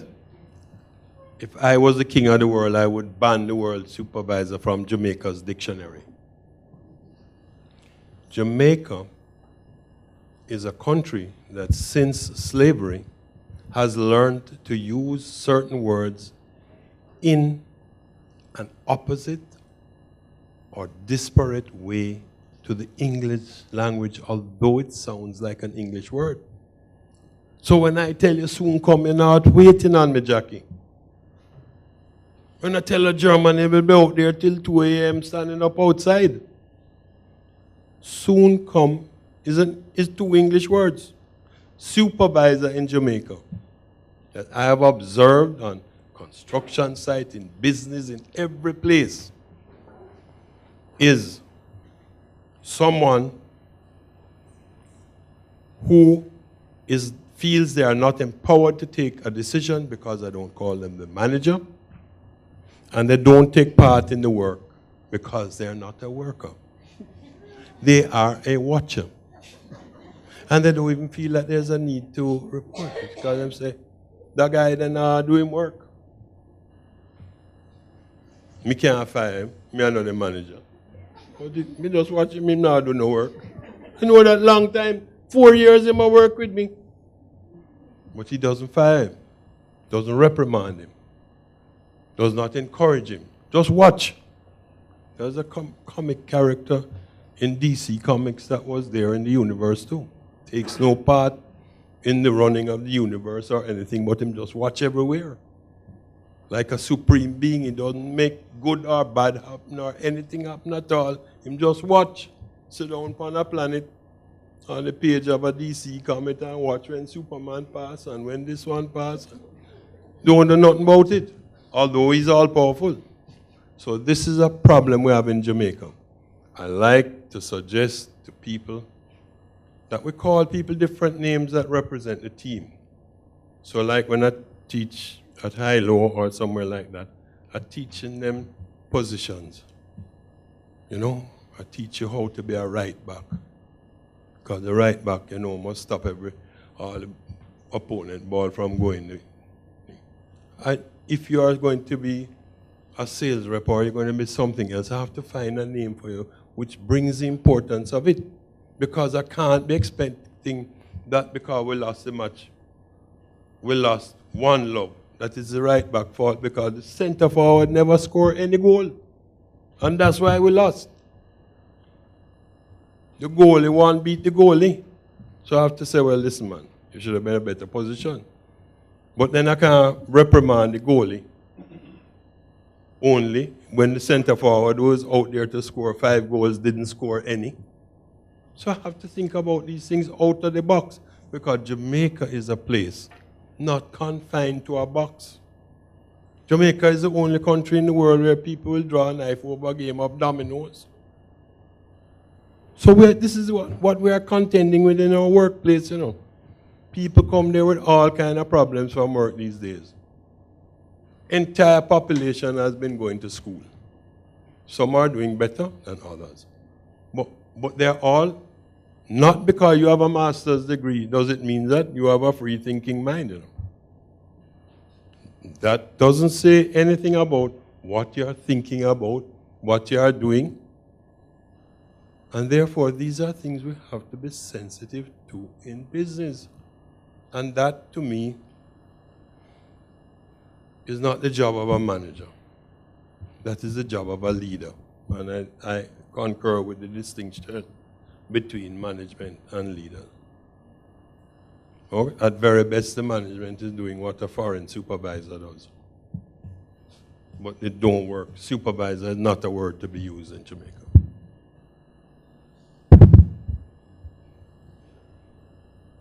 Thank you. And for Mr. Bond, you spoke about the employee satisfaction survey. In your practice, is there a standard in terms of the frequency that you would recommend that these be carried out?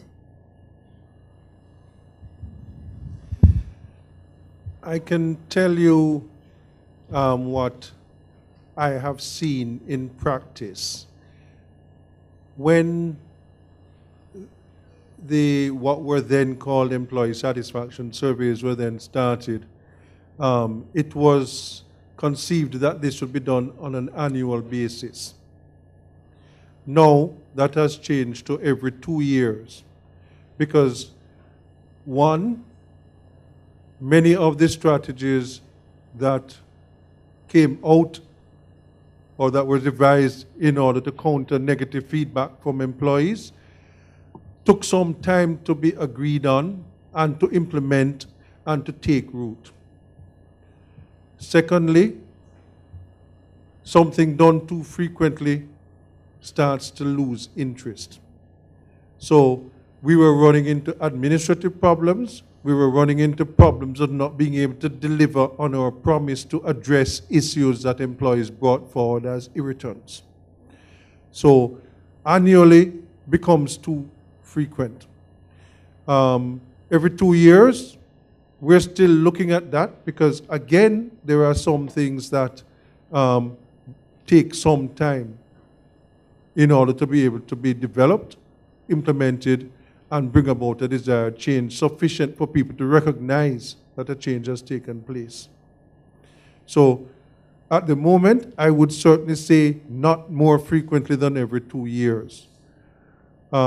The important thing also is that when employees give you feedback, you have to find a way to make them see that you are not only taking on board what they have said, but you are honestly making your best effort to try and deal with what they have said.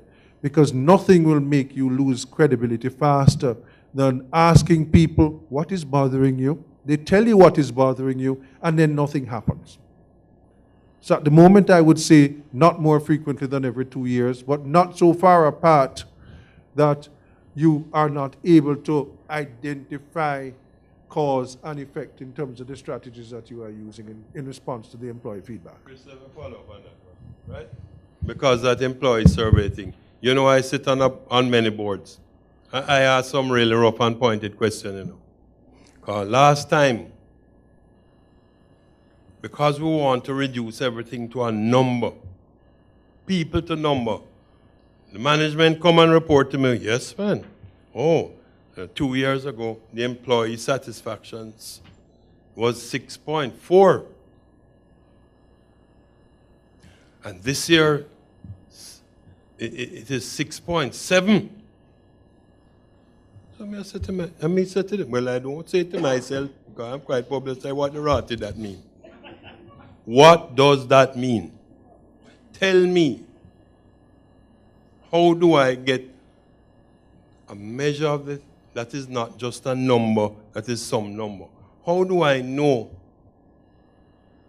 that employee dissatisfaction is not because this lady is losing her house, and this lady son is smoking ganja, and they're unhappy?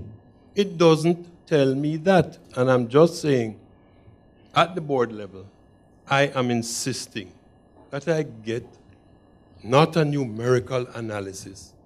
I want qualitative data about the health and wealth and feelings of the employees to come to the board. And because I'm quite forceful, it is happening.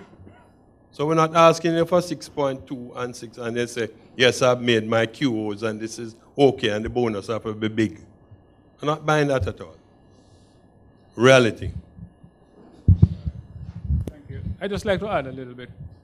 Because they... Just before we have your intervention, just let me say that we have 9 o'clock as a cutoff point, and that means we will have a vote of thanks about 5 minutes to 9. And the housekeeping, we are pushing back to Thursday, and we'll deal with those matters. So we have another 15 minutes that we can engage in the discussion. Henry? Thank you.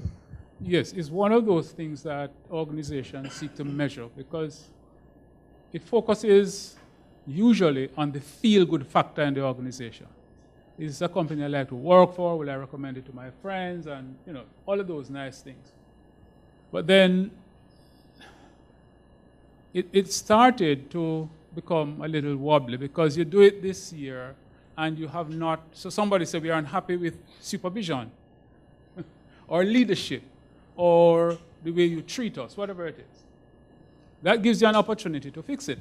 And organizations sometimes do not get to it fast enough, and it becomes futile to go and run another survey next year, and the same thing is going to return to you. What has been happening in organizations, and I know in Jamaica it has been, is that you not only measure the feel-good factor, but you also now seek to measure the alignment between what the company is doing in strategy and where employees are, how aligned they are. So we talk about the engagement. And I think that is what you get the 7.1. Because it tells you, they just use a number to tell you how aligned people are. So you're going to move this hospital into a baby-friendly hospital. That's a strategy or an objective. What is the strategy? And people don't understand we're going to make it baby-friendly so people can come in with the picnic, you can feed them from the breast, and you can get a, you know, all of those little things are happening.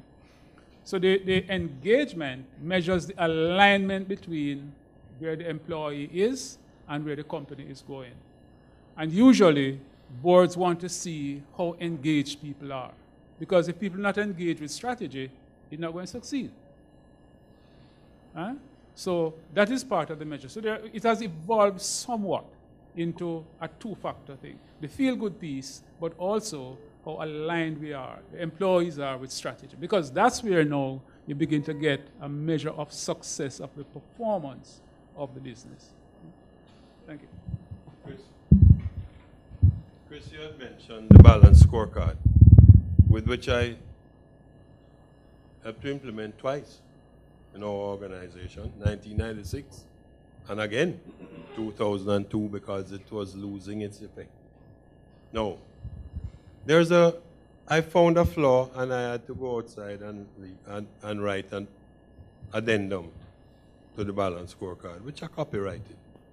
But the question is, for those who wish to be aloof, the Balanced Scorecards in the financial outcome tends to have too great a weight. It speaks in the literature of the Balanced Scorecard to financial being a result of the other three. But if I'm a hotshot CEO and I, have my nice Versace suit and thing, why the hell am I worrying about the other three as long as I'm producing the financial results? So I found it was necessary to look in the organization and see how we're going to deal with that. So I took out the financial and inserted a part that deals with intellectual capital and responsibility of what you bring to work. I looked at an organization and I said, the buck stops, some buck stops with each person. Okay?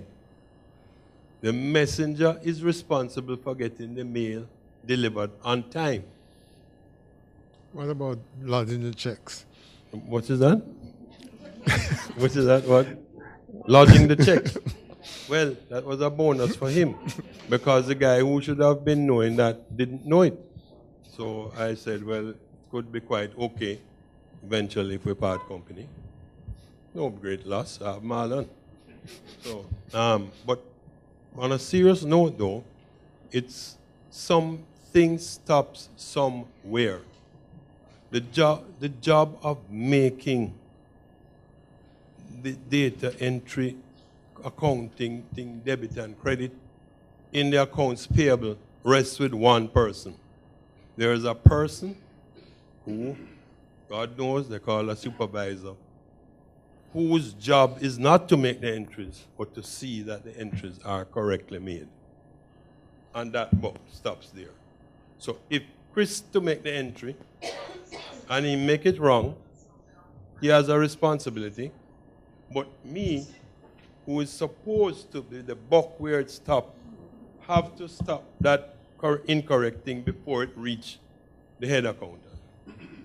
If you look at it that way, you're able to reward people for the things that they do well, rather than always have to stick out to beat them. I'm not into the beating business. I like to say, boy, Chris, not one wrong entry in a whole year. Congrats, and the rest of the staff will applaud Chris and say, wow, Chris is a good guy. He feels good. Maybe I haven't even paid him $1 more, but he feels good. And this is what the organization is about. We cannot just take a system from another country where they don't have labor relations law. When I say to you, you're fired in America, you don't get no redundancy. You're not entitled to any. And those things like that. So we have to find novel ways about what it is that excite people. Jamaica is not so hard to figure out. It's tough now for Grace Kennedy. They speak 14 languages in our Toronto office. Okay? We have customers that speak 14 or 15 different languages. So we have to talk the language. So to just say, well, I'm a Jamaican and beat my chest and say, I know both English and Patois, don't help me with the Korean customers.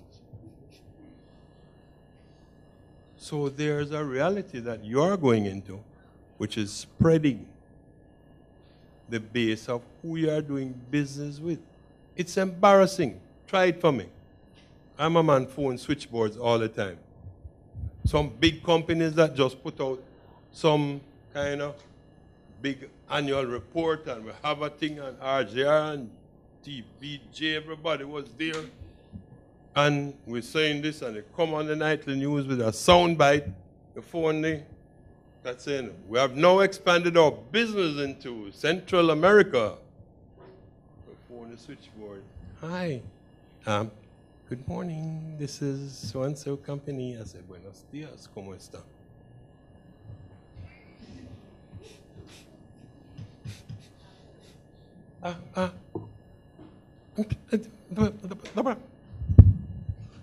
What do I get from that? The mission is not understood throughout the organization. Am I correct? I do it every day. For those of you who are knowing here who have your private number, I'm not calling a private number because I'm doing a favor. I'm doing a survey for you for free as to whether they have a good switchboard or not. Because most of them have switchboard that is saying, if you want to speak to Pauline, press 1. If you want to speak to Alan, press 2. If you want, and if you don't know how to spell them name, please press 0. Wasting my time. It is wasting my time.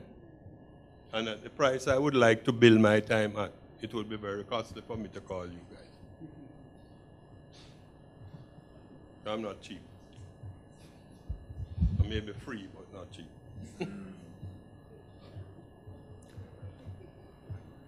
We have another question on the floor. Good evening, everyone. Not a question. I'm just here to show off a little. This orientation here is for cohort number 20. I am from cohort number 1. So,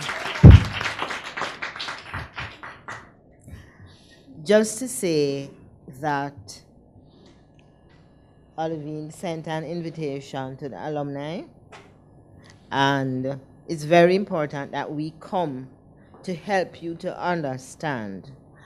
When we started the program, all these whole heap of options and so that I see you have now, we never had. But we were here with a purpose to learn.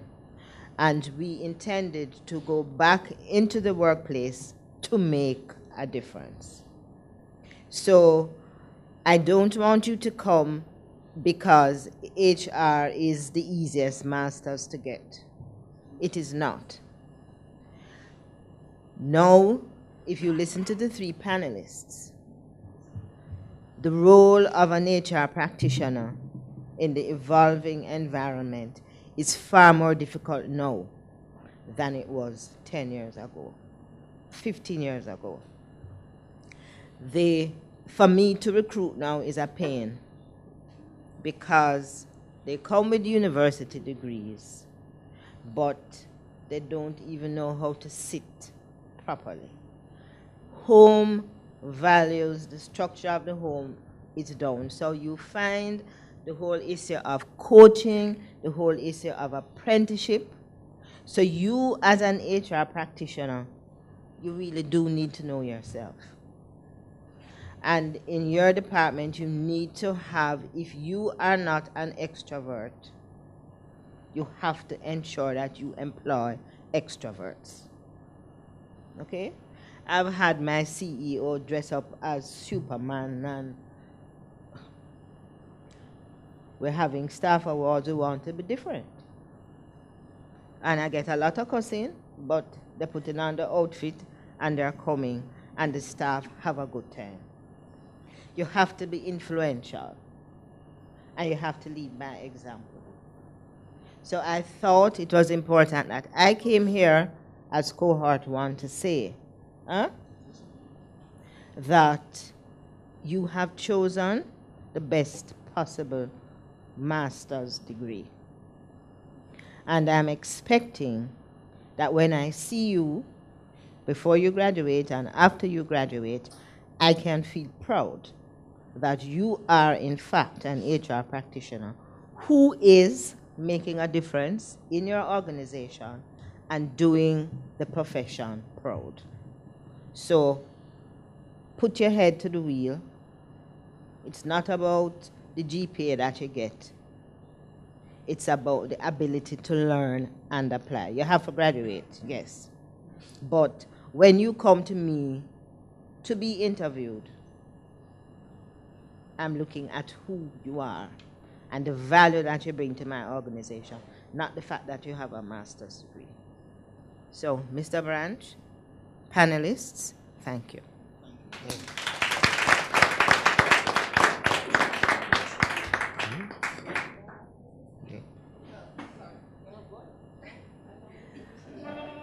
I'm just going to be the follow fashion monkey, right? Hi, everyone. So I'm what, 12, 10, 12? Yeah, about that, right? So I'm from cohort 12, and wow. Yeah, I don't know if it's about wow. It was amazing. I sat here, and I love the way that everything has been merged and all the pieces coming together. And when you hear about caring, this is where you're supposed to start to learn how to care for each other. Because I think one of the things that's going to take you through this program, and I'm just going to leave the mic alone, right? I'm not going to preach or anything, right? But I think one of the things that's going to help you is when you care for each other, you all can graduate from this program program with all leaving with 4 point what, 5 point whatever, shoot the GPA out of the sky, whatever it is. And it means then that you can give up yourself, share, and recognize that no one in here knows everything, no one in here will know everything. And I think one of the biggest things that we can get from our panelists is that the textbooks aren't supposed to be your only source of knowledge. Each person coming in from different organizations, you have different experiences, you have different ways that you have been solving your problems collectively. When you merge all of those, you're going to have light bulbs going off in your head about how you're going to take what's in the textbook and apply it to your current situation and just make it awesome. So I can just say it's really a great program to do, right?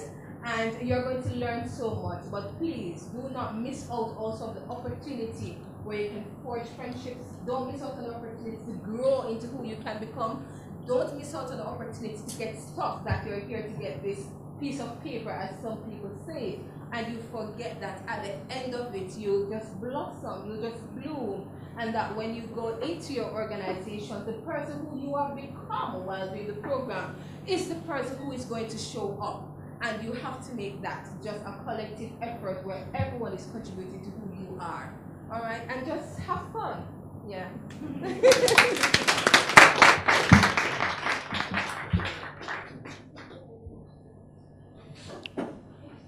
Okay, we have a final question from, well, not quite. Hi, good evening, everyone. So considering everything that has been, presented and said so far, and, even following from the advice from persons from previous cohorts, we as HR practitioners, we will have the responsibility, and we'll have the responsibility of taking care of the human capital within the organization. But we ourselves are a part of the human capital, and sometimes I feel as if we almost get left behind. What are some of the things we can do to ensure that as a part of the human capital and as HR practitioners, we are not left behind in the total mix of things? Anyone can answer.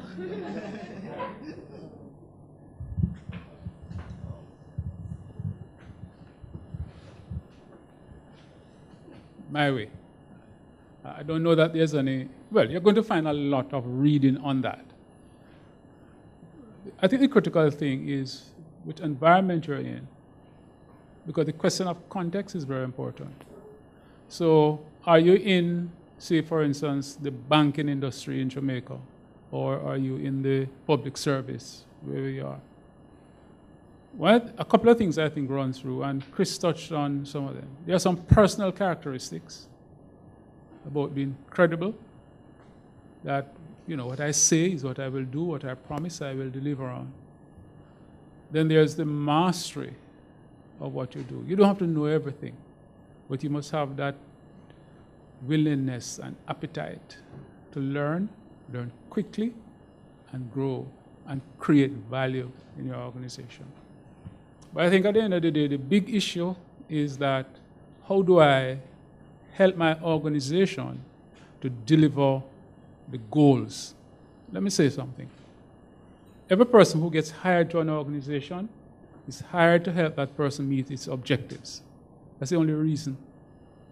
Chris talked about all the things that we personally want to achieve. These are personal goals. Grace Kennedy has specific organizations, specific objectives, and they set strategies to achieve them. And the people in that organization are the ones who deliver those. Because the people are the ones who manipulate, that's a very deliberate word, or exploit the technology, the machines, the processes, the systems, and all of those things. So in truth and fact, the human resource in that organization is what optimizes all of those things to get the goals. So the critical one is how goal-focused you are as a HR professional. That's there are a lot of things, and I'm not here to reel out 15, 20 things. I think there are some critical strategic things that we have to be masters of. One is you must be known for someone who delivers, but delivers aligned with the goals and direction of the organization. Let me give you an example. It was the company, and one of the things we found was that we were selling a lot.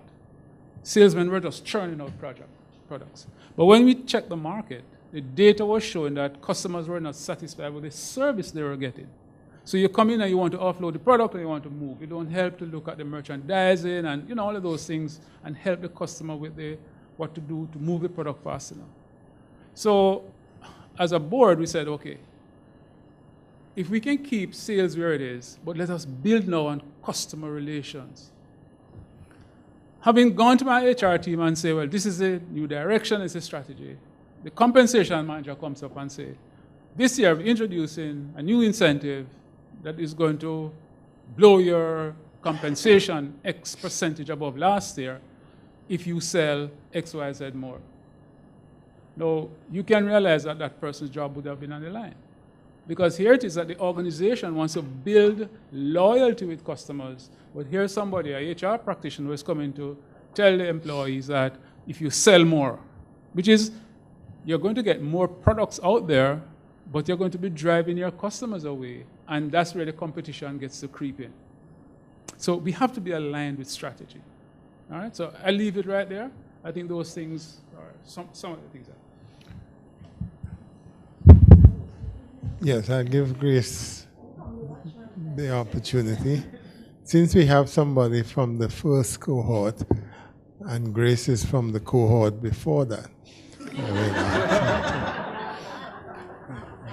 Okay, Clem. Okay, what he's trying to tell you is that I've been here before the 20 years with the program. So I've seen it all, and welcome to this cohort. My question is open to the panel. And I found it very interesting that you dwelt on skills and apprenticeship. Many, many years ago in another land, I was the conceptualizer of a cooperative education program, which was highly successful in allowing an organization to be able to have the cream of the crop as employees when students graduated. My question to you, therefore, is that Jamaica does not have much of this. What do you think about cooperative education, and what do you think Jamaica should do about it in terms of allowing us to now have apprenticeship, in which skills are built, employees have an opportunity to develop, employers have an opportunity to groom the type of employees that their organizations want. Okay. When you speak about cooperative education, you're referring to education in what? Okay, the particular program that I was involved with, but there are many models, allowed a student at different levels, even from high school, to go into an organization for a semester, or as we call it, a term each year. In the case of the tertiary level, it was within the first 3 years. So you went to the organization every semester for a semester. In some cases, you were paid.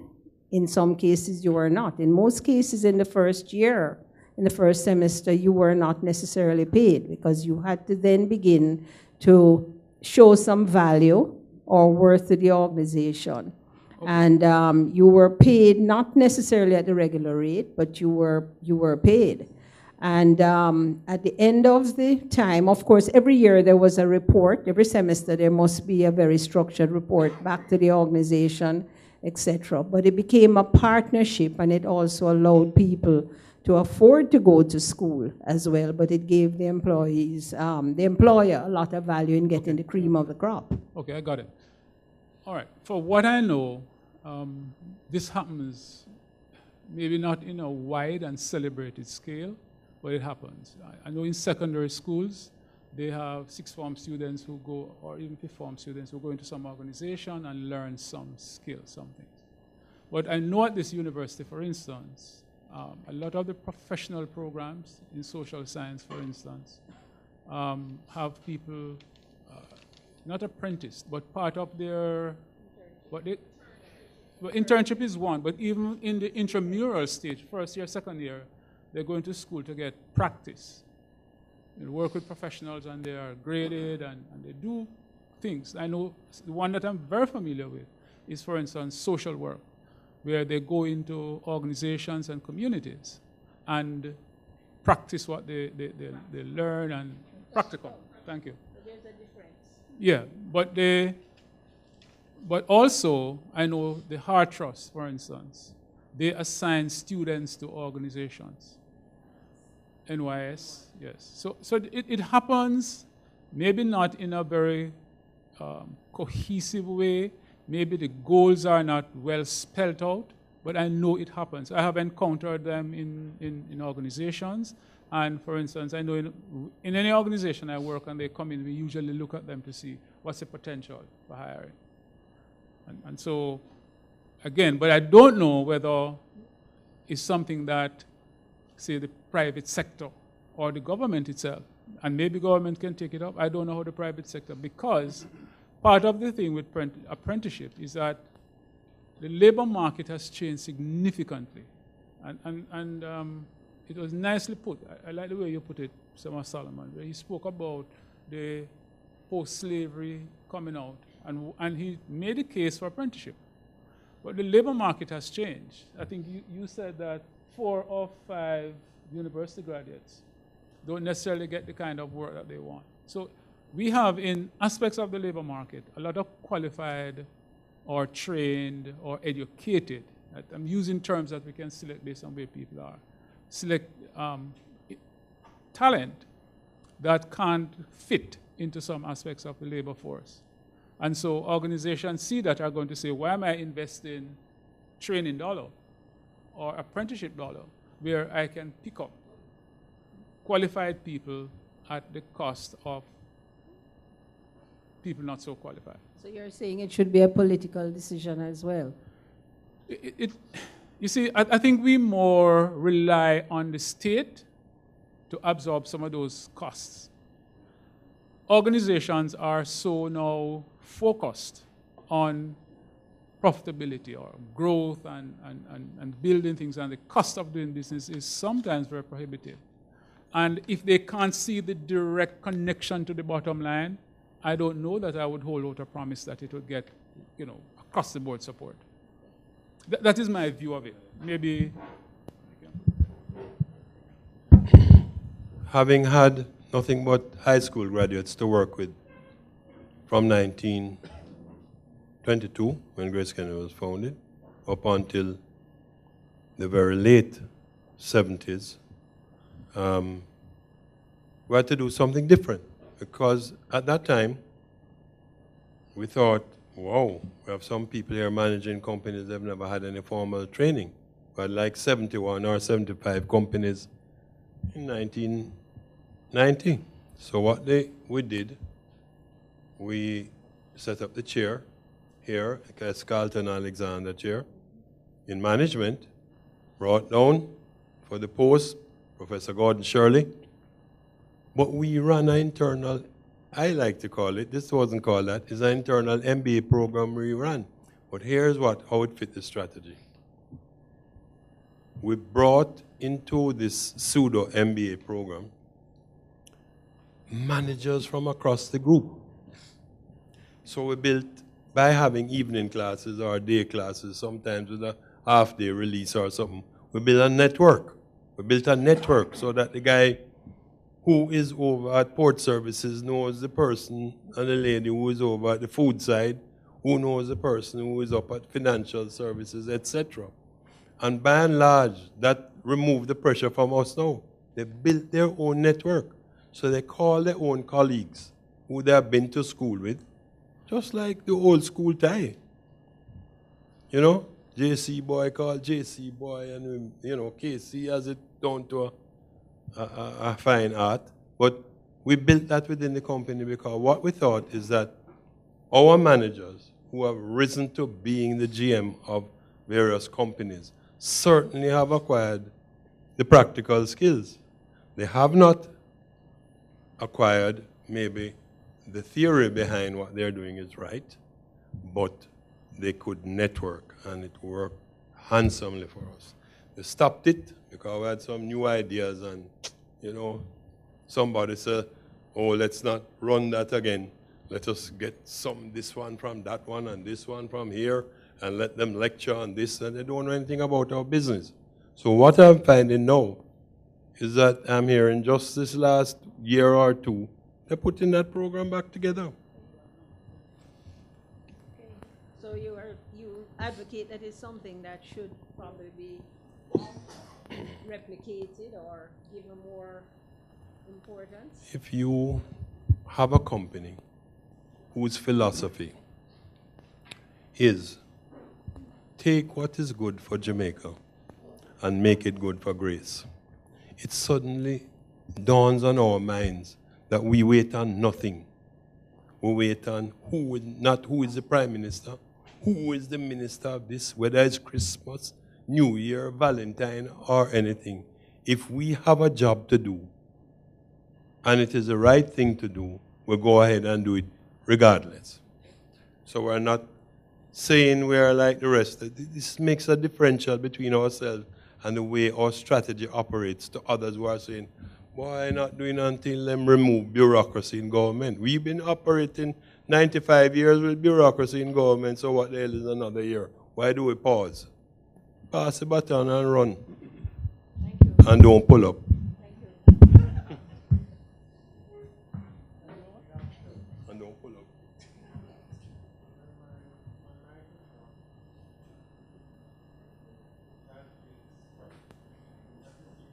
Yeah, as you know. No?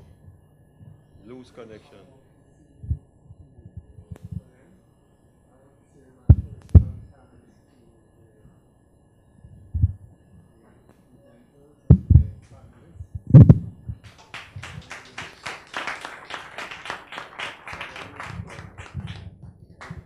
And to the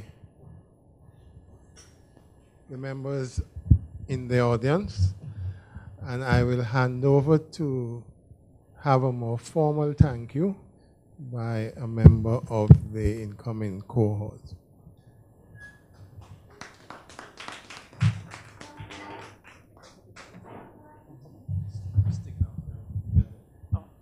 All right. Good evening, everybody. My name is Rennie, and I will be a part of this cohort. And tonight, we formally say thank you to everybody for this 3-course meal that we've been fed.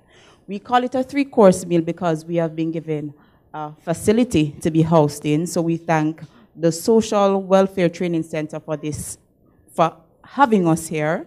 We also thank the persons from MITS who are here. So that is Mr. Andre Forbes' team for being here so that we can have this session videoed, so we can look back on it to see what we have missed for the things we didn't get on paper, so we can always remember them. We also say thank you to all our presenters. We say thank you to you, Mr. Henry Reed, Mr. Bond, and Mr. Moss Solomon, for coming here and properly giving us or enticing our appetite for what is to come so that we can learn or have a practical expectation of how to tackle things as either developers of human resources or managers of human resources.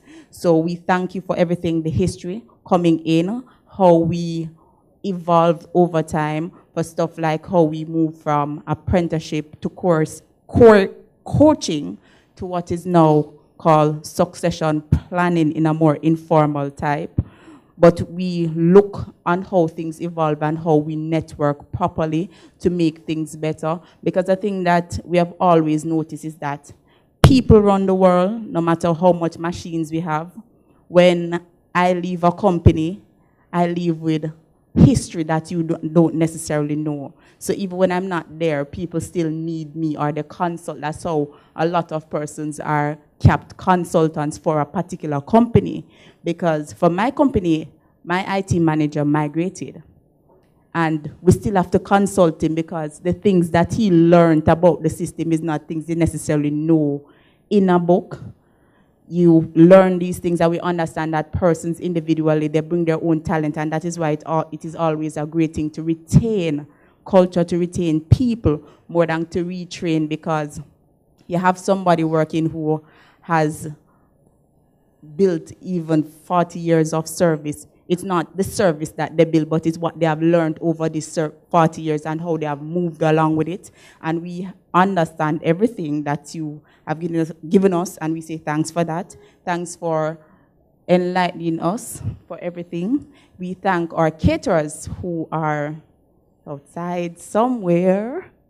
They are Mace Catering. We thank you, our lecturers, our facilitators who are here. I see Mr. Branch. Miss Thomas is at the back.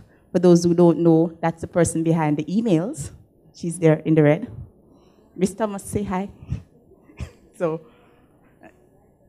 she is here, and we give thank you for everything that, for everybody who are here. We also thank you for coming out, because the session wouldn't have been a session if they had nobody to talk to.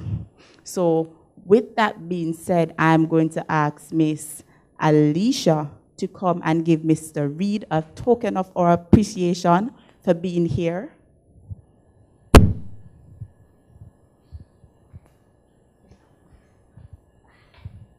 On behalf of the HRD Graduate Programs Unit and members in attendance, we would like to thank you for coming here to share your valuable insights based on your years of experience and expertise.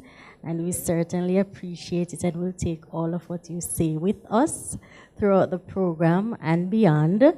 We know that data usage and mining is the future, but human capital is superior. We thank you. Thank you so very much. We would like Miss Kadian, if she's here, to come and give Mr. Moss Solomon his token of appreciation.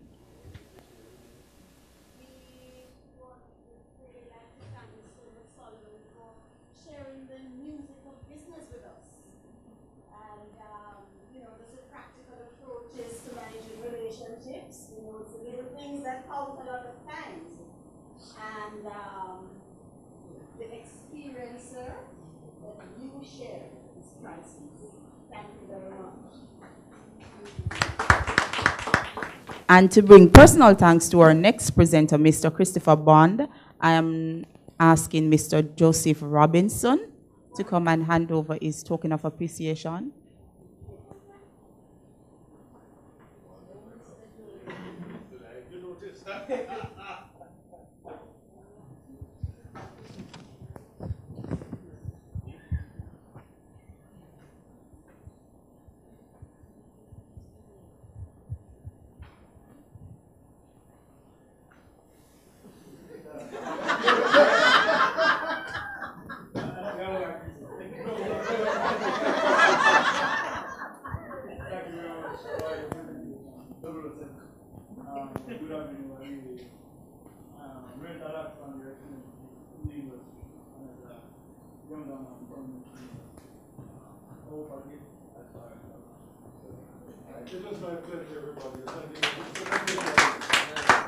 So thank you for everybody who came out. And Mr. Branch, I'm taking over your little service.